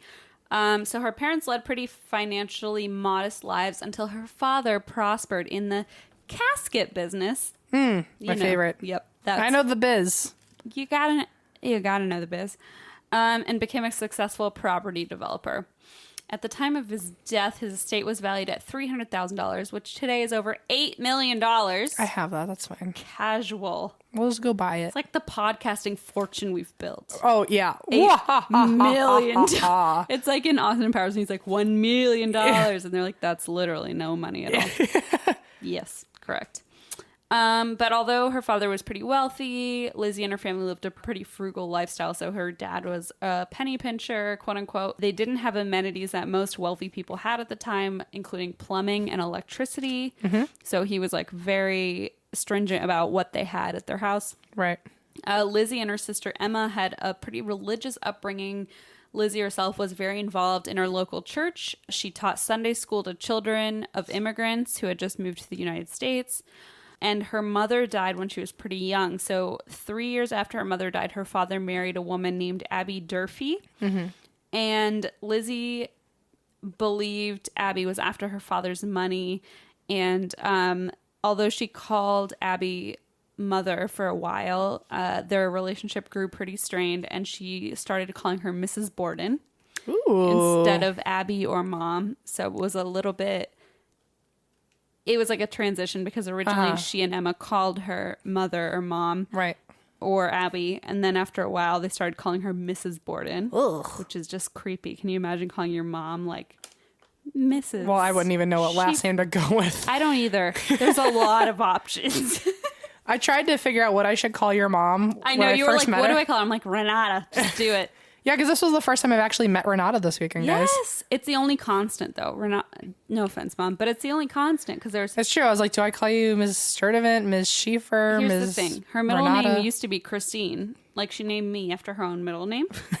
And then she got married a couple times and was like, oh, forget my middle name. I'm going to put my maiden name and as my middle name and then replace my last name. And I was like, you know what? Oh, my gosh. She got rid of Christine. She just canceled it out of her name. That's which nice. Kind of offends me, but whatever. My mom's maiden name, middle name, her middle name is Diane. Linda Diane. That's the most Diane. American name. I know. My mother's is Renate Christina Kaiser. What a German name. Yeah, it is. Now she changed it from Christine to Kaiser. Stupid. Anyway, this is bananas. In May of 1892, Lizzie's father, Andrew, killed the pigeons in his barn with a hatchet, believing they were attracting local children to hunt them. But Lizzie was distraught because she had built a roost for the pigeons and was upset that they were killed. And 2 months later, so 1892 was like a very fateful year for this family. Yeah, it was 100 years before I was born, so Sure. it was just leading up to the great things. It was bound to be Right. a fateful fucking Destined, year. one might say. Yes. 1891, 100 years before I was born, nothing interesting happened. No, we know that. But 1892 was like the time. Booming. You booming time. So the pigeons were all killed with a hatchet, which is also just like, what the I mean, sociopath. Whatever. So the pigeons were all killed. Then 2 months later, a family argument prompted Lizzie and her sister Emma to take extended vacations to New Bedford, Massachusetts to just get away from their family. And then when a few weeks later, Lizzie returned home to Fall River. And instead of going back home, she stayed a few days at a rooming house before finally feeling comfortable enough to move back to the family home. And meanwhile, tension within the family was growing because Andrew, her father, was giving away real estate to people in his wife Abby's family. So like in-laws and stuff. He was kind of just giving away property. Must be nice. Property. Oh, you want my land here? Just go on. I've got enough. What? It must be nice. Just people just pass off land like that. I mean, not if it's your dad giving away property to other No, I mean, it people. must be nice to be him to just have just like Oh, sure, but he's buckets also of land. very penny pinching. He doesn't even have a toilet in his house. That's true. And that was like pretty Common. I'm going to tell you, my house in Ohio was built in 1890 and it was built with indoor plumbing and it wasn't like super fancy or anything, but like. Do you still have like original plumbing? Like, what's the flush level? Not great. I'm going to be Really? honest. I'm going to be honest. That's like the one thing I demand wherever I live is that the water pressure's got to be real good. It's all very fine, but Okay. it's definitely like 1890s old. plumbing. Got it. No, it's okay. You know what? We'll find out on October 13th. Good luck with that. When you Go on. requested to not pay for a hotel room, this is what you're getting out of it. So, I want free board, good luck aka with that. 1890s toilets. but also water pressure, please. Thank you. Yep. So she moved back into her family's house. And meanwhile, tension was growing within the family. The family then, all of them, got very sick. For several days, everyone in the household was violently ill. So a family friend later said it could have been mutton that they left on the stove for several days worth of meals. But Abby, the stepmother, was worried someone was poisoning them because Andrew, her husband, wasn't a very popular guy around town and very wealthy. Ooh. Yeah, so they were like, oh, it's either the mutton we're eating for many, many days at a time or someone's poisoning our milk. And also at the time they weren't using refrigeration, so No, like I they mean it would was just like keep it on the stove. They didn't have electricity. yeah, so it could just been bad meat. They literally didn't have toilets in the house. Like they had nothing, indoor plumbing or electricity. Yeah. Exactly. So it could have very well been like Bad meat. just trying to be frugal about what they ate. Right. On August 3rd of 1892, so this is like 2 months later, Lizzie's uncle, John Morse, came to stay with the family to discuss business matters with Andrew.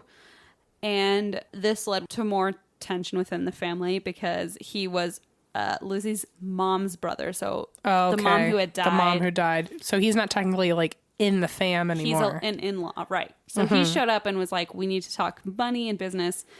And apparently that was like not pretty and things were not going great. And again, Andrew was like really frugal and was not wanting to like help out. And now I'm going to give a fun timeline from a website. So this website really helped me a lot in terms of like the way you said with Mothman, how it was kind of hard to like figure out how to tell the story. Yeah. Like this really, I wrote it out 3 times until I figured out like the best way to do it. And this website called allthat'sinteresting.com. Oh, are we on there? ATI. Weird. Dude, we're the front page. Knew it. All That's Interesting. Homepage. Yeah. Yes. Nope. ATI, ATWWD. Nope. That's not us. Here's the timeline. I'm ready. Morning of August 4th, 1892, the Borden house, everyone woke up really early. The maid of the family, an Irish immigrant named Bridget Maggie Sullivan, served breakfast to Andrew and his wife Abby as usual. Emma, the older daughter, was away visiting friends. I'm sure. I don't usually have paper notes, sorry. We went very old school today. Neither of us brought our computers. It's amazing. Wow. We're recording this on a tape recorder. On a wooden hoop and a stick. Eva's just sitting here churning like Churning butter. a rock. Yep, a butter. What were you going to say? A rock. I don't know. Churning a rock. Eva, you've got it all wrong. I was trying to think how you could record something on a rock. I don't know. You know what? Eva's sitting here on an 1890s toilet with no water pressure. Churning butter. Eating mutton. Eating mutton. Oh no. Oh no. Okay. I regret everything. Okay. Oh, that's the sound of my horse and buggy. There's my friend. Coming to pick you up in his horse and buggy. All right. Cute. Thanks. Okay. So, Maggie, Bridget, Yes. the maid, Was making breakfast or something. served breakfast to Andrew and Abby, as usual. Emma was away visiting friends in another town. Yes, which I call bullshit on. Interesting. Because what? why? But okay. Sure. I just feel like when you're away, like, we're they addressing an just were alibi. away for like months, so like, Oh, that's true. why not, you know? I just want it to be interesting. I mean, sure. I mean, it's all things interesting. definitely gonna get interesting whether she's away or not, so I feel like I just wanted Emma to be part of the fun. part of the melee. So Lizzie slept in that day. She came downstairs after her uncle John had left the house. So remember, he came the day before to like talk money with. Who could forget? Yeah. Who could forget John? Uncle John. Lizzie decided against eating breakfast. Andrew, her father, decided to go downtown around 9 a.m. And while he was away, Abby, Lizzie's stepmother, went upstairs to make the bed that Uncle John had slept in the night before in the guest room. So at one point she left the room to get fresh pillowcases, but other than that, she was in that room.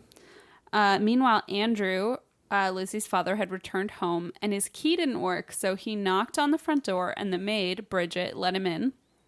Lizzie came downstairs and claimed that Abby, or Mrs. Borden as she called her, had left the house after learning that a friend of hers was sick. And Andrew believed the story, settled in on a sofa in the sitting room, and took a nap. Bridget, the maid, who was not feeling well, who had been throwing up that morning from that sickness that they all had, went to take a nap in her room and awoke shortly after to the sound of Lizzie screaming downstairs. And the thing she heard Lizzie screaming was, quote, "Bridget, come quick. Father's dead." I'm sorry, this is wrong. The sound of Lizzie screaming. Bridget, come quick. Father's not dead. Was that better? I'm sorry. I did a Control F and I changed the name. Okay, here we go. Oh my God. I'm going to say it again. So she heard Lizzie screaming downstairs. She heard her screaming, "Maggie, come quick. Father's dead. Somebody's come in and killed him." And so Bridget, or Maggie as they called her, ran downstairs to find Andrew slumped on the couch in the living room, his head hacked 10 times with some sort of a hatchet. One of his eyeballs, this is gross, Yeah, I've seen the PS picture. warning, had been split cleanly in two, suggesting that he'd been asleep when he was attacked. He was still bleeding, meaning the attack had been recent. So Lizzie asked Bridget to go find the doctor across the street, and Bridget returned soon after with one of the neighbors, and the commotion summoned more neighbors who called the police. And at this point, Abby's whereabouts, the stepmother, were still unknown. Lizzie told the gathering crowd of neighbors the same story she told her father, which was that her stepmother had received a note saying her friend was sick and that she had to leave the house. But when Bridget and one of the neighbors went upstairs, they saw Abby's feet sticking out from behind her bed. And at first they thought she may have fainted after seeing her husband's dead body downstairs. But when they walked to the other side of the bed, they saw her body face down in a pool of her own blood. Yep. Did you see the pictures? Yep. They're wild. They're not fun. According to the forensic investigation, Abby was facing her killer at the time of the attack.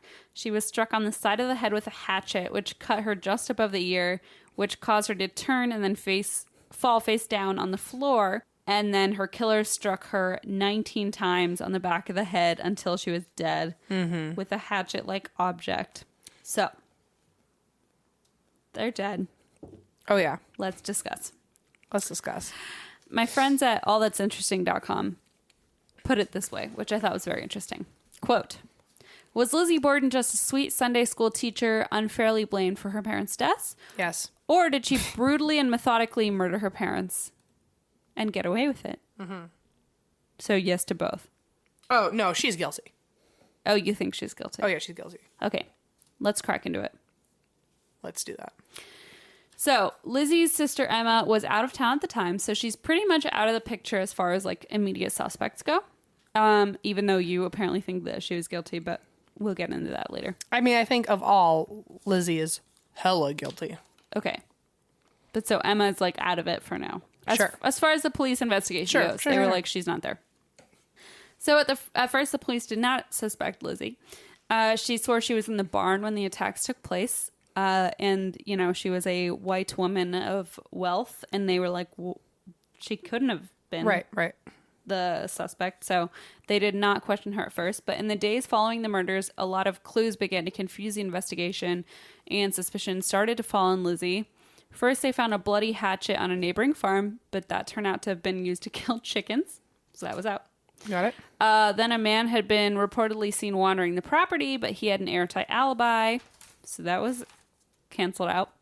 In the basement, police found 2 hatchets, 2 axes, and a hatchet head with a broken handle, which was determined to be the murder weapon because the break in the handle was fresh and the dust on the head of the hatchet had been applied manually. Ooh. So someone had tried to make it look old. It was sitting Unused. there for a long time. And there was no blood on it. So police stationed themselves around the house after the day of the murder, and later that night, an officer saw Lizzie enter the basement and bend over the pails containing her parents' bloody clothing, and she kind of looked through them, and that was all. And then there's that note that Lizzie claimed her stepmother received about a sick friend. So Abby had clearly never left the house after she had apparently received this note. So they looked for the note and they were like, well, if there was a note that she had received, where was it? And then Lizzie told her friend Alice Russell that her stepmother must have accidentally burned it. Yeah. You know. Right, of course. Yep.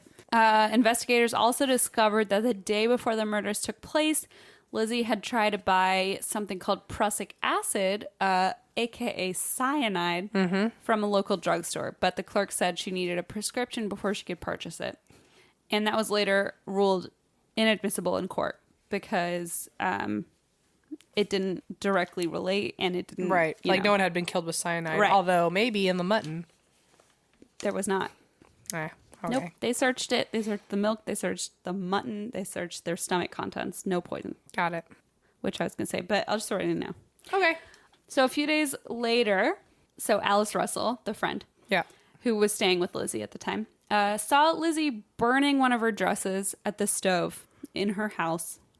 A likely story. When she asked why she was burning her dress, she said, well, it's stained, so it can't be worn anymore, so I'm going to burn it. I mean, that's what I do with all my clothes. It's like, Goodwill wasn't around back then. So No. what were you to do? What were you to do? You know, like You have enough quilts. I wore a new blouse to our meetup in Nashville. And I spilled lots of things on it. All alcohol? All alcohol. It's very flammable. It's very easy to just burn it up. You might as well just do it before the fire gets you first. You don't want to just have it hanging as a fire hazard in your home. Right, of course. Yep. I think it makes perfect sense. I think so too. So she set her entire dress ablaze. Ablaze. However, Uh-huh. this is a fun one too. I love fun things.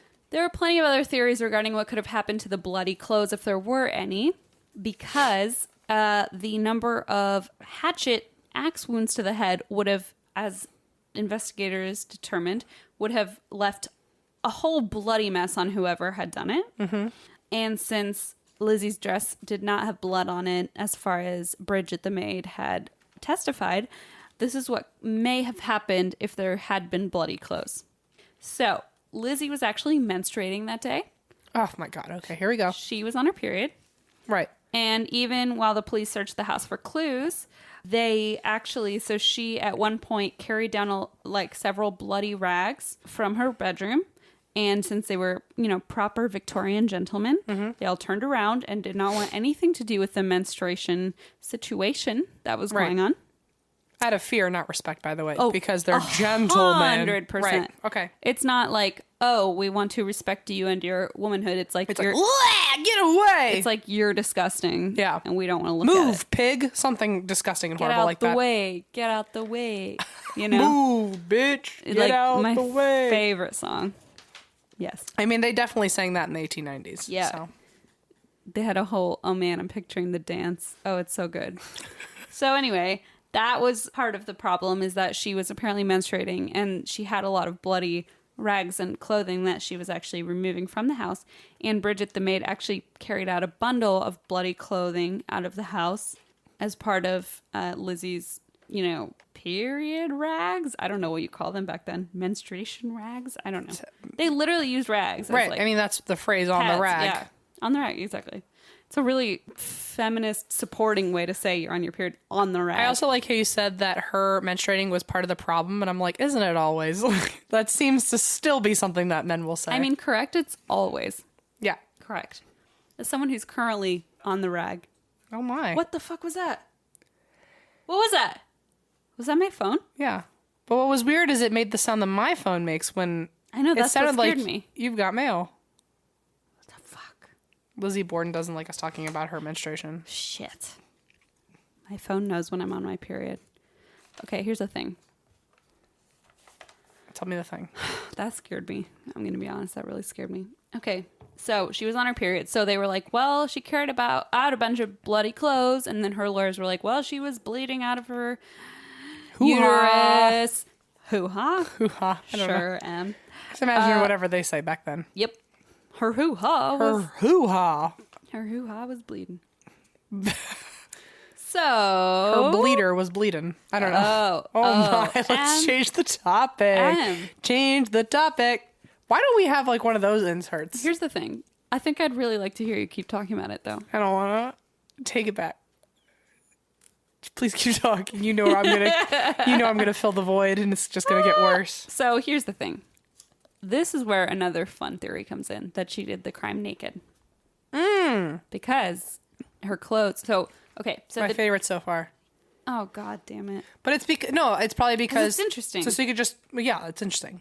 It's X-rated, but also it's because so she could just wash her body off and put the clothes right back on. Yes. It'd be like, oh, you had no blood on your clothes. Exactly. And the thing was, Genius. too, that her dress that Bridget the maid saw her in, she's like, I saw her in a blue dress that had no stains on it. And they were like, well, she could have changed, but the dresses in the time were so fucking complicated to put on their bodies. I see. You can't just like murder people. It's not like a maxi dress. No, you can't just like throw a piece of cotton on your body. It's like you gotta tie yourself in. You gotta have someone help you hoist yourself. It's a whole thing. And so being able to like fucking murder two people and then change real quick and get rid of your dress, it's like it wasn't a thing. I mean, that's a multitasker.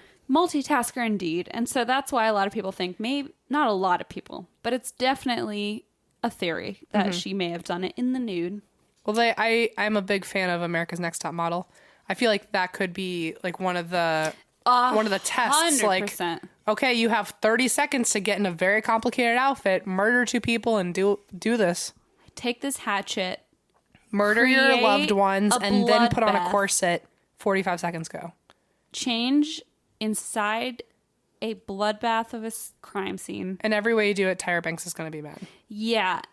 Yeah, but her eyes are going to look so good. Yeah. Oh, yeah. The smoky eye is going to get you. Yeah. So it doesn't exactly matter, where you really. need to be. It doesn't really matter. And that's the moral of the story. But I'm going to keep talking. So they did an inquest, and they were like, we're going to figure out whether Lizzie did it. During the inquest, Lizzie's behavior was erratic. She often contradicted herself. At one point, she claimed to, for example, have taken her father's shoes off him when he came home. But like all the crime scene photos, he was always wearing shoes. So like she would just say things and then the next time be like, no, that I didn't say that. That didn't happen. Like she just was like completely off her rocker in the answers. However, this is something they don't usually talk about. She had been prescribed regular doses of morphine to calm her nerves, so it's very possible that her testimony was affected by this. And as someone who has been hospitalized several times and been on morphine and has been witnessed personally by M. Schultz on morphine. Christine on morphine is just the greatest. Morphine Christine is her own character. She's a force to be reckoned with. And I will say, if someone questioned me in a courtroom while I was high on morphine, it'd be the happiest. I got a lot to say. The happiest response you've ever gotten is what it would be. Maybe not if it was my murdered parents, but yeah, I would have a lot to say, and it would probably not make any fucking sense. So you got to consider that. Is all I'm saying. Because back then they were like, oh, here's a prescription of fucking morphine to like. Also sign me up. Where the fuck? Calm you down. Yeah. Oh my gosh, I could use a real nice little shot of morphine. What a mess. So then the inquest determined that she was guilty. So they sent her to trial. And her trial took place in New Bedford, Massachusetts, starting June 5th, 1893. It was widely publicized and became a media sensation, especially because she was a woman. Mm-hmm. The victims' heads were removed during autopsy, and the skulls were used as evidence during the trial. Oh, boy. And at one point, the tissue paper covering her father's skull blew off, and she saw it and completely fainted and passed out in the courtroom. And then later they buried the heads of her father and her stepmother at the feet of their graves, which I thought was a little strange, but whatever. On June 20th, after deliberating only 90 minutes, the jury of apparently 12 mustachioed men acquitted her and said she's innocent. She's not guilty. There's no way she could have done it. Right. However, as you have guessed, and I'm sure many people have guessed, most people still believe she did it. Yeah.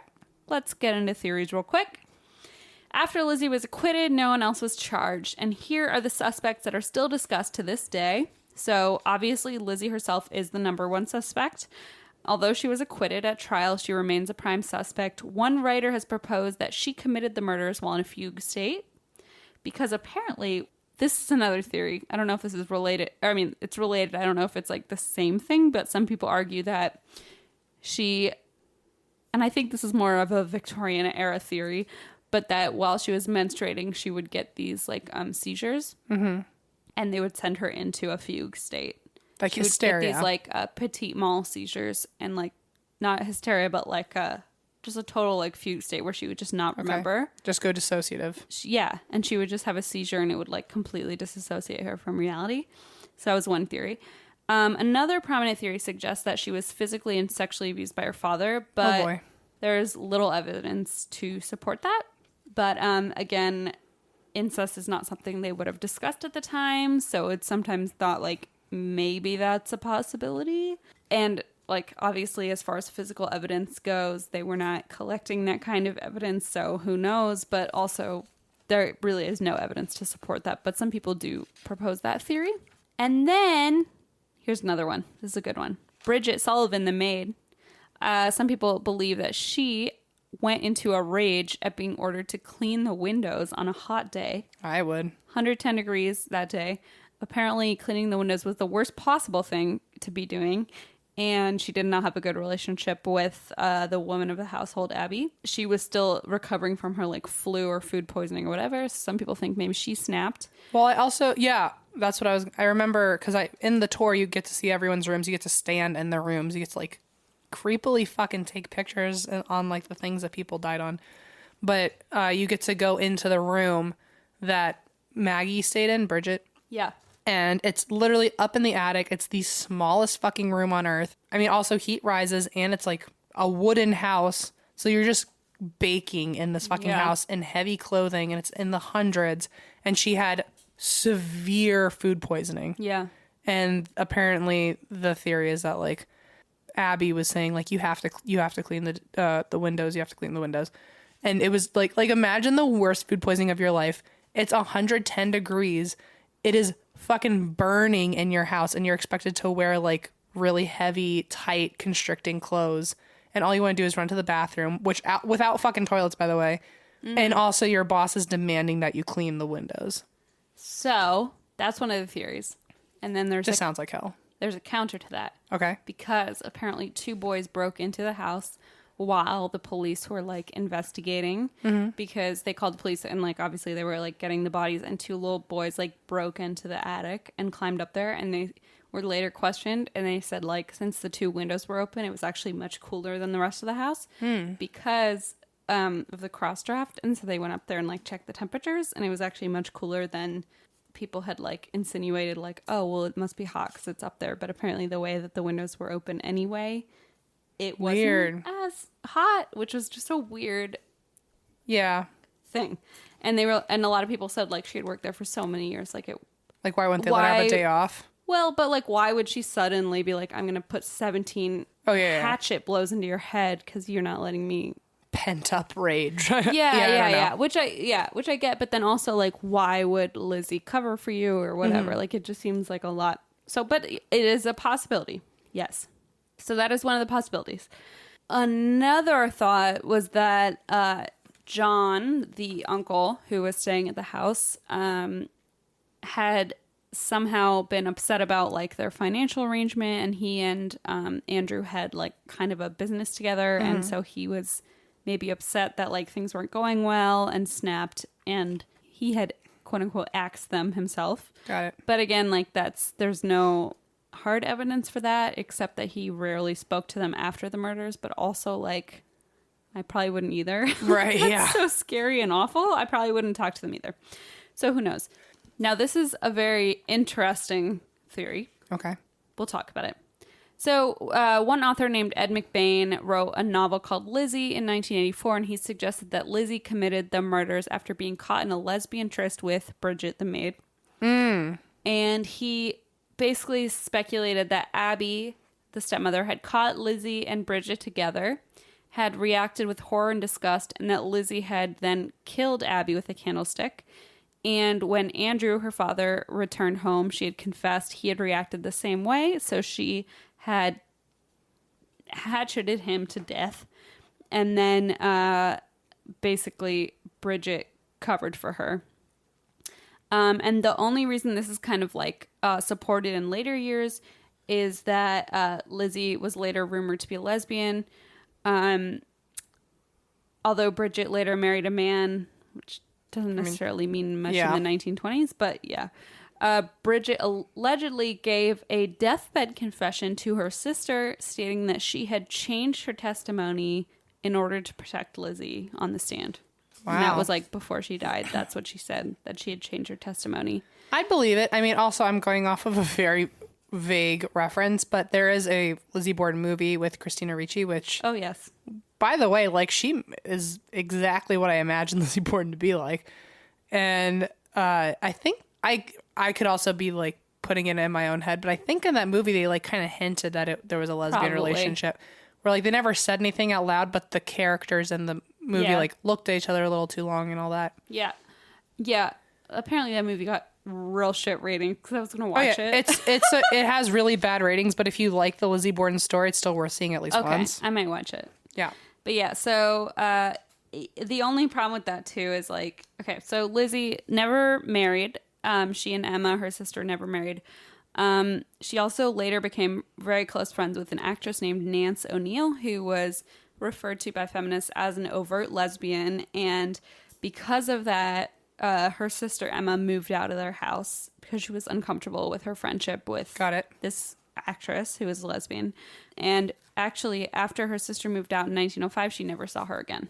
Really? Yeah. So she moved out, and it was such a big problem that they never saw each other again. But that being said, there's a counter argument. Just because someone isn't married by 30 doesn't mean they're a lesbian because they don't marry a man, you know? Right, so right. there's like that whole issue of like, okay, she didn't get married. That doesn't mean she's gay. You right.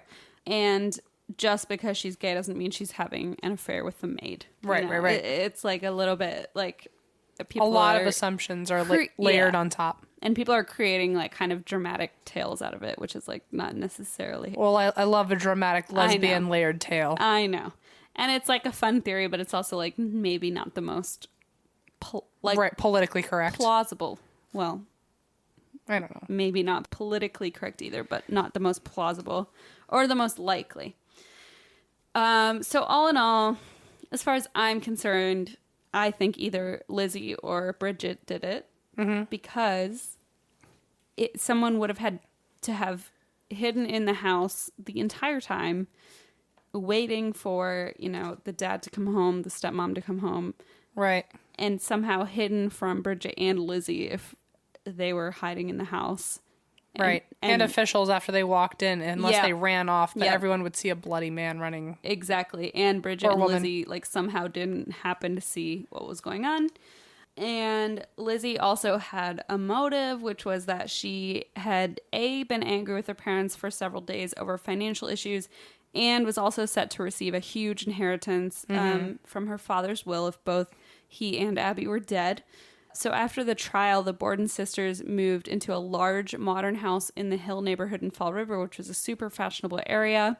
They had plumbing, they had electricity, they had a really fashionable home. Right. Lizzie changed her name to Lisbeth.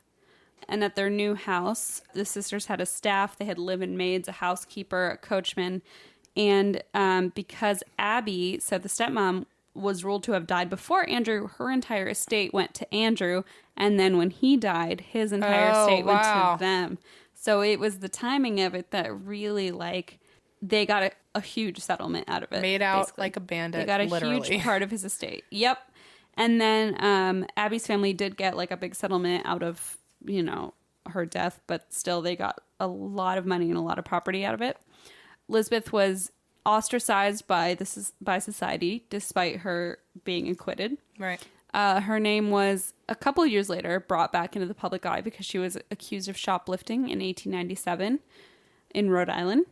People refused to sit near her at church.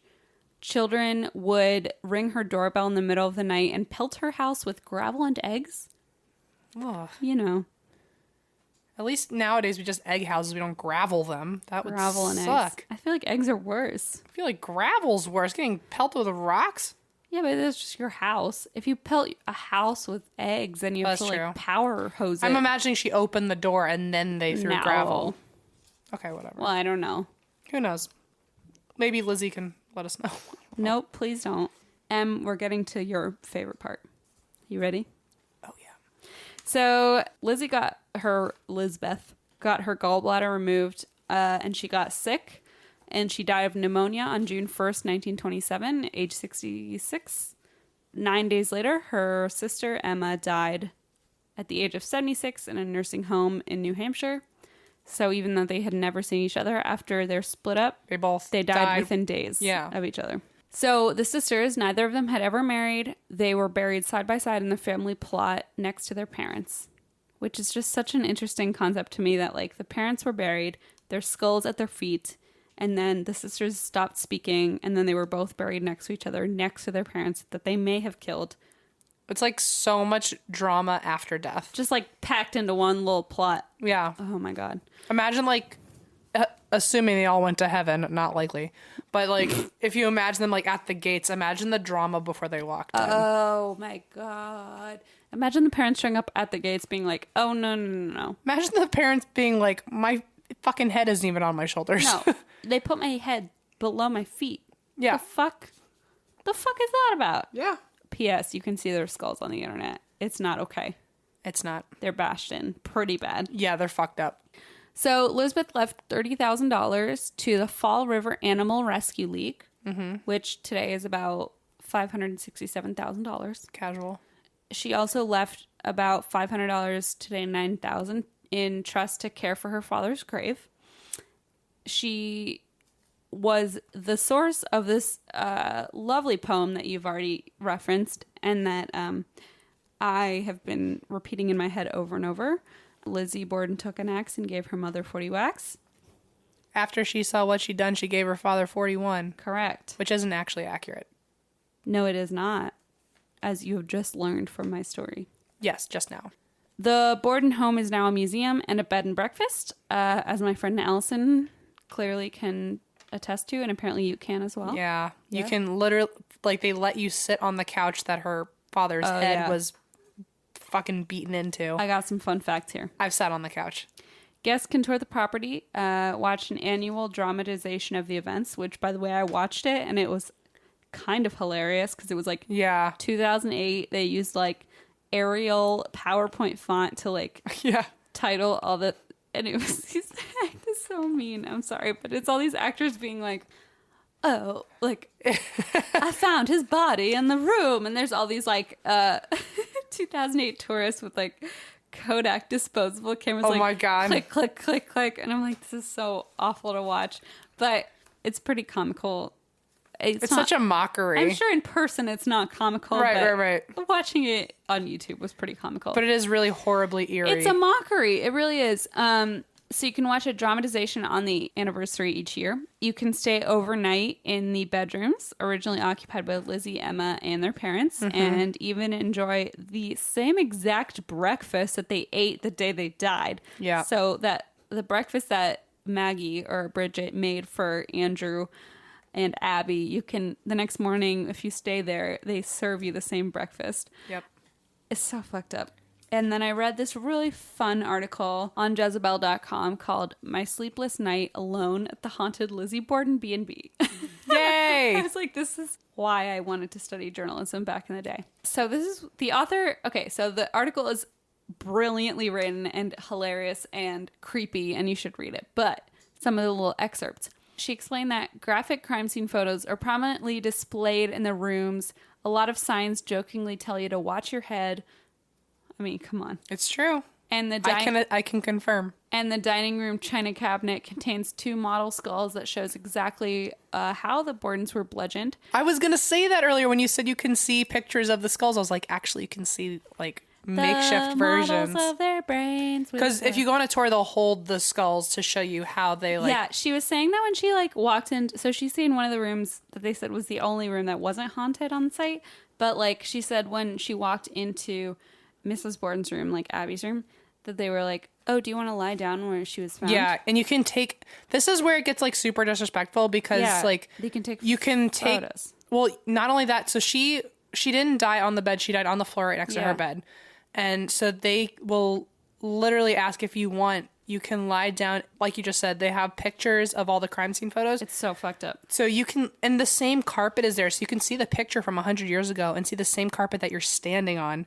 And if you want, you can, the picture is there so you can mirror it perfectly. You can put your feet out so where you're on the landing, you could see your feet from where they saw her feet and thought maybe she fainted.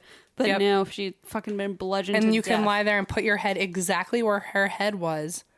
Like, it's so fucked up. What's Like, wrong with people? how, like, you could put your, like, you can intentionally put your face down on a piece of carpet that you know 100 years ago had blood and brains on. And also, you know, so many people have, like, put their face on it to be like, look, I'm being a murder victim. Yeah, ha, ha, ha. And also, like, the couch that the dad died on, I think the only reason I sat on it, I know that the couch itself apparently got changed out or something like that. I think they put like a replica couch. Yeah, it was like, so I felt okay sitting on it and that like, hey, I came to the Lizzie Borden house and took a picture, but I didn't like, there are people who like reenact, like lie there and look like they're dead and shit. It is bananas because if you watch, I just sat there and just kind of like half like did like that white people smile where I'm like, I'm uncomfortable, but here I am. You're like, I'm okay, like, mom, take a photo. Like the closed smile where everyone's uncomfortable, including me. That's what I did on the couch. If you watch those YouTube videos, like they literally have actors lie down and then they put bloody sheets over their heads. Yeah. And they're like, look, it's a bludgeon. They're like, oh, Mr. Was bludgeoned to death. And you're like, what the fuck? Like, it's this really actually fucked up. happened. And so they have, okay, so this is the best part. I don't know if you know about this. Have you spent the night? You didn't spend the night there, did you? I refused to. Okay, good. I refused to. Here's the thing. So they have a fun thing called the Ouija board Oh, of the house. okay. Okay. So they have a house Ouija board. According to legend, it was stolen a few years ago, only to be returned months later with an ominous note reading, "Please make it stop." Oh, shit. Returned to the house. The author of this Jezebel article did the Ouija board with the other people that were staying there. Nothing too interesting happened, but I think they were doing it wrong because the way they described it, I was like, that's not how a Ouija board works. But okay. they were like, we each put our one finger on it at a time. And I was like, that's not how it works. But okay. But yeah, so that's the story of the Lizzie Borden house. It's fucking haunted. And I watched BuzzFeed Unsolved and I was so jumpy that my friend Josh was like, want to go to lunch? And I literally almost broke his fucking jaw because I was like, get away from me. It's scary. I'm so lame that I didn't know YouTube was such a cool thing. And then I started watching it and now I'm terrified to sleep. Good. So, check it out. Okay. It's scary as shit.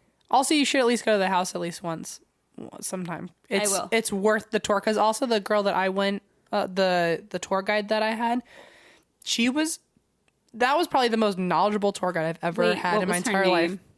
I couldn't tell you. Well, because the tour guide on this one was also similar, and she had a hatchet tattoo on her hand because she was that devoted to the story. I don't remember, but I mean, the only reason I went is because we lived in Boston, and so it was just like easy to go. Yeah, I remember her being so knowledgeable that like you still don't know at the end like who did it, but she makes like the way that she described her theory? it. Oh, I mean, she made it very clear that like Lizzie did it. Oh, because the host or the tour guide with the hatchet thing, she believed that. I think she believed the uncle did it. Oh, weird. Yeah. No, this girl was like, who's to say? Like, she did a very good job of like giving you every theory. They make it very. But she like very much hinted that like, if you don't think it's Lizzie by the end of this, you're a fucking idiot. Interesting, because this one apparently was like, no, I'm 100% convinced it was. Weird. Maybe you have to. It's like trading cards. Like you have to go with each tour guide to get the whole story. Let's go. No, let's not. Let's go, but let's not spend the night because let's go and pay all of them to tell us the same story all at one time. The BuzzFeed Unsolved people, they spent the night there, and I'm like, this is literally our. Well, the only reason I don't want to stay in there is because like the upstairs is relatively small that I can remember. They had to share a bed. We shared a bed though. But it was but we shared a bed that didn't, as far as we know, didn't have several blood stains hidden in the fibers of the carpet. But like, I mean, it's super eerie. What if you? Okay, this is a really weird question. But what if you like stayed there and you like had sex in that room? Like, wouldn't it be weird to be like, I had sex in Lizzie Borden's room? I think because I read that people went on their anniversary, and I'm like, what a weird... it's a big anniversary spot, which really fucks me up. Weird place to like. The only way I can possibly be okay with someone doing that and like not judging them is that if it's like heat of the moment, you can't control it, and then afterwards you're like, oh my god, we just fucking did that. I feel so gross. You're like, we're gonna eat Johnny cakes for breakfast, and then we're gonna get out of here. Yeah, exactly. What the fuck? It's just so weird to me to be like, there's no way I could enjoy any of that, knowing that in the exact same bed, someone was literally brutally murdered. 2 feet away from where her body was fucking bludgeoned 17 times. Where blood, like you're in the bed that blood definitely also was. Horrifying. Did you know that 66% of men lose their hair by age 35? No. We're approaching that age. Oh, what? Good luck. Uh-oh. The thing is, when you start to notice hair loss, it's too late. And it's easier to keep the hair that you have than to replace the hair you've lost. I think that makes perfect sense. If your hairline is slowly starting to move backwards, or if you have any bald spots yet, how are you going to feel a year from now if it's business as usual up there? I have some questions for you, Em. Oh, my. Do you want a bald spot to pop up? Yes. Yes. No, I'm kidding. I don't. You don't? Okay. I was going to say, then we need to talk. Do you want your hairline to recede, or do you want to do something about it first? First. Why do guys turn to weird solutions or do nothing when they can turn to medicine and science? First. Yep, almost. Almost. You can find a solution at forhims.com, a one-stop shop for hair loss, skincare, sexual wellness, all for men. Thanks to science, baldness can be optional. Hims connects you with real doctors and medical-grade solutions to treat hair loss. There's well-known generic equivalents to name brand prescriptions that are there to help you keep your hair. There's no snake oil pills or gas station counter supplements. The prescription solutions that are backed by science. There's no waiting room. You don't have to go to your doctor and feel awkward. You can actually save hours by going to forhims.com, and it's so easy. You can answer a few quick questions, and the doctor will review and prescribe you. Products are shipped directly to your door. No middleman. So RJ is, he used to be my roommate. He's still one of my best buddies, and he's definitely going through the hair loss experience of being a man, secondary puberty, as we call it. And he isn't ashamed of it, but he definitely doesn't know like how to ask questions or go to doctors about it. And like, you know, if he wants it fixed, like he doesn't know really where to go. And so I've actually had him, you know, look to Hims, and it's actually helped him a lot. He feels safe, and you know, it doesn't feel like it's awkward going to a doctor. Things get sent right to him. And you can do it in the privacy of your own home. Yeah. And he feels like he can trust the stuff that they're offering him. Yeah, it's really great. It's all backed by science and medicine, and it's all online. Yep. You guys can order now. Our listeners get a trial month of Hims for just $5 today, right now, while supplies last. And you can see the website for full details, which, by the way, this would cost hundreds of dollars if you went to the doctor or a pharmacy. Go to forhims.com/ATWWD. That's forhims.com/ATWWD. Forhims.com/ATWWD. So speaking of Lizzies, there was a Lizzie that was at our show. Okay. Who was also at our meetup. We saw her often at this weekend. Yes. And her boyfriend wanted to ask us a question, apparently never got to. Oh, okay. But so she related to me. I said I would ask you on the show. Great. I'm excited. Hi, Lizzie. Her boyfriend wanted to know, what is the Mount Rushmore of paranormal hauntings? Like if they were to like, if there was a category of ghosts that deserved like a monument like that, what would it be? Like would it be a specific poltergeist? Like his thought was, if they were to put a category of ghosts in a mountain, it would be Victorian children. Oh shit! Because they're so fucking creepy. They got those weird outfits. Yeah. So like, is there a category, or are there like specific ones? Like who's like the fucking scariest? Oh, that's good. I think children's toys. Okay, so like what? Like a Raggedy Ann doll? Like, yeah, like the Robert the Doll.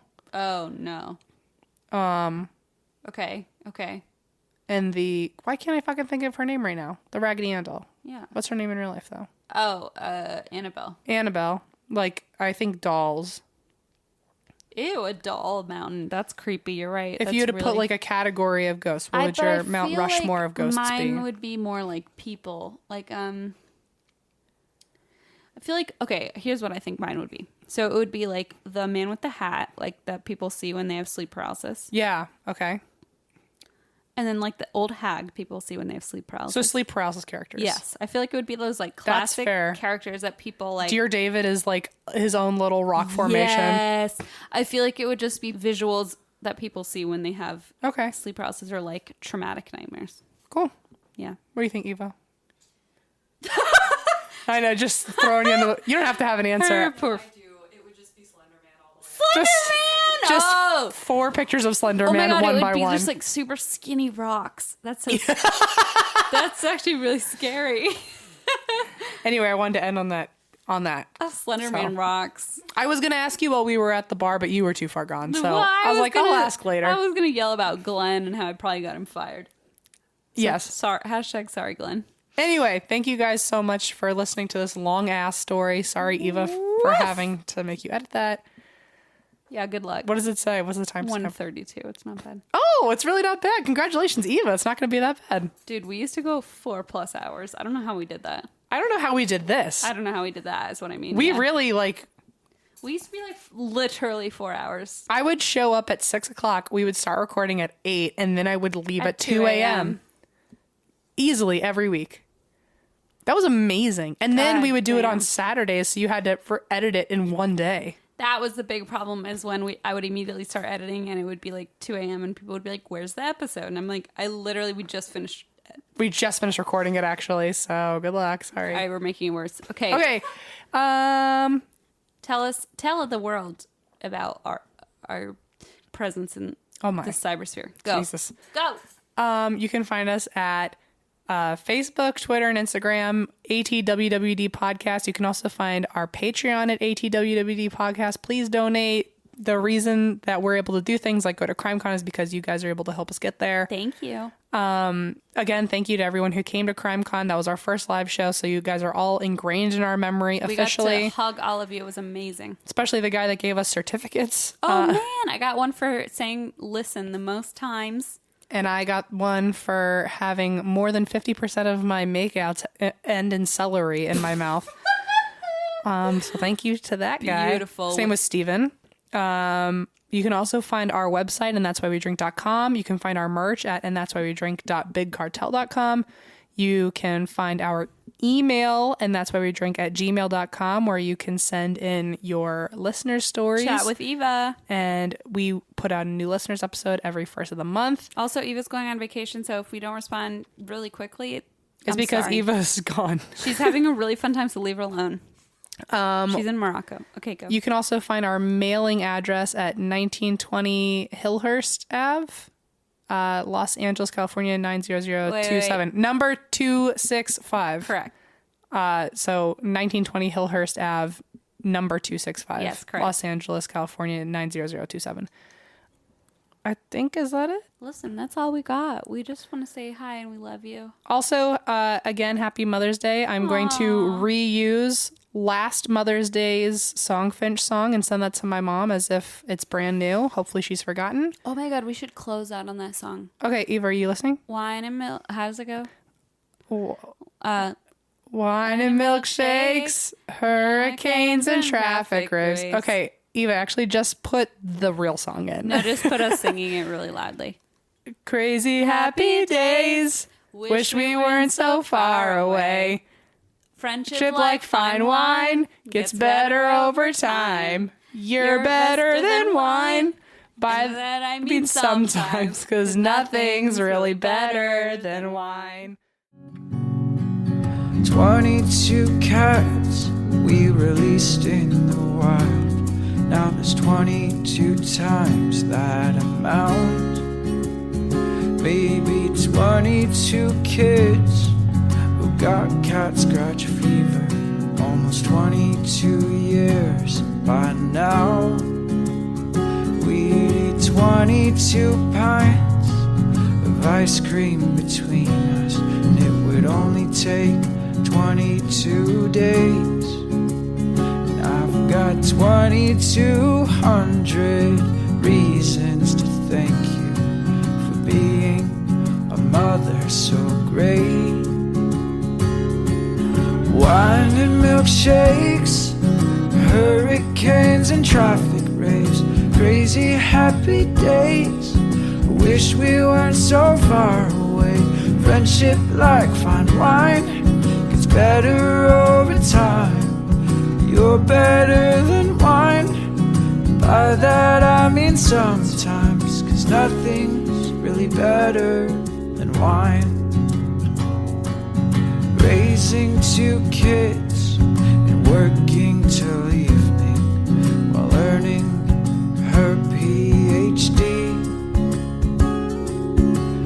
Blasting Pink on repeat on road trips. She does nothing haphazardly. She's a mighty kind ma. She kicked cancer's ass. She fends off robbers with brooms. And no one on earth could ever be as crazy and loving as you. Wine and milkshakes, hurricanes and traffic rays, crazy happy days. Wish we were so far away. Friendship like fine wine gets better over time. You're better than wine. By that I mean sometimes, 'cause nothing's really better than wine.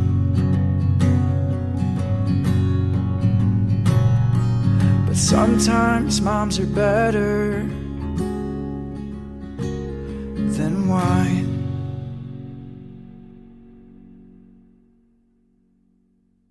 God damn it. Sorry, Mom. Happy Mother's Day, I think. Bye. And that's why we drink.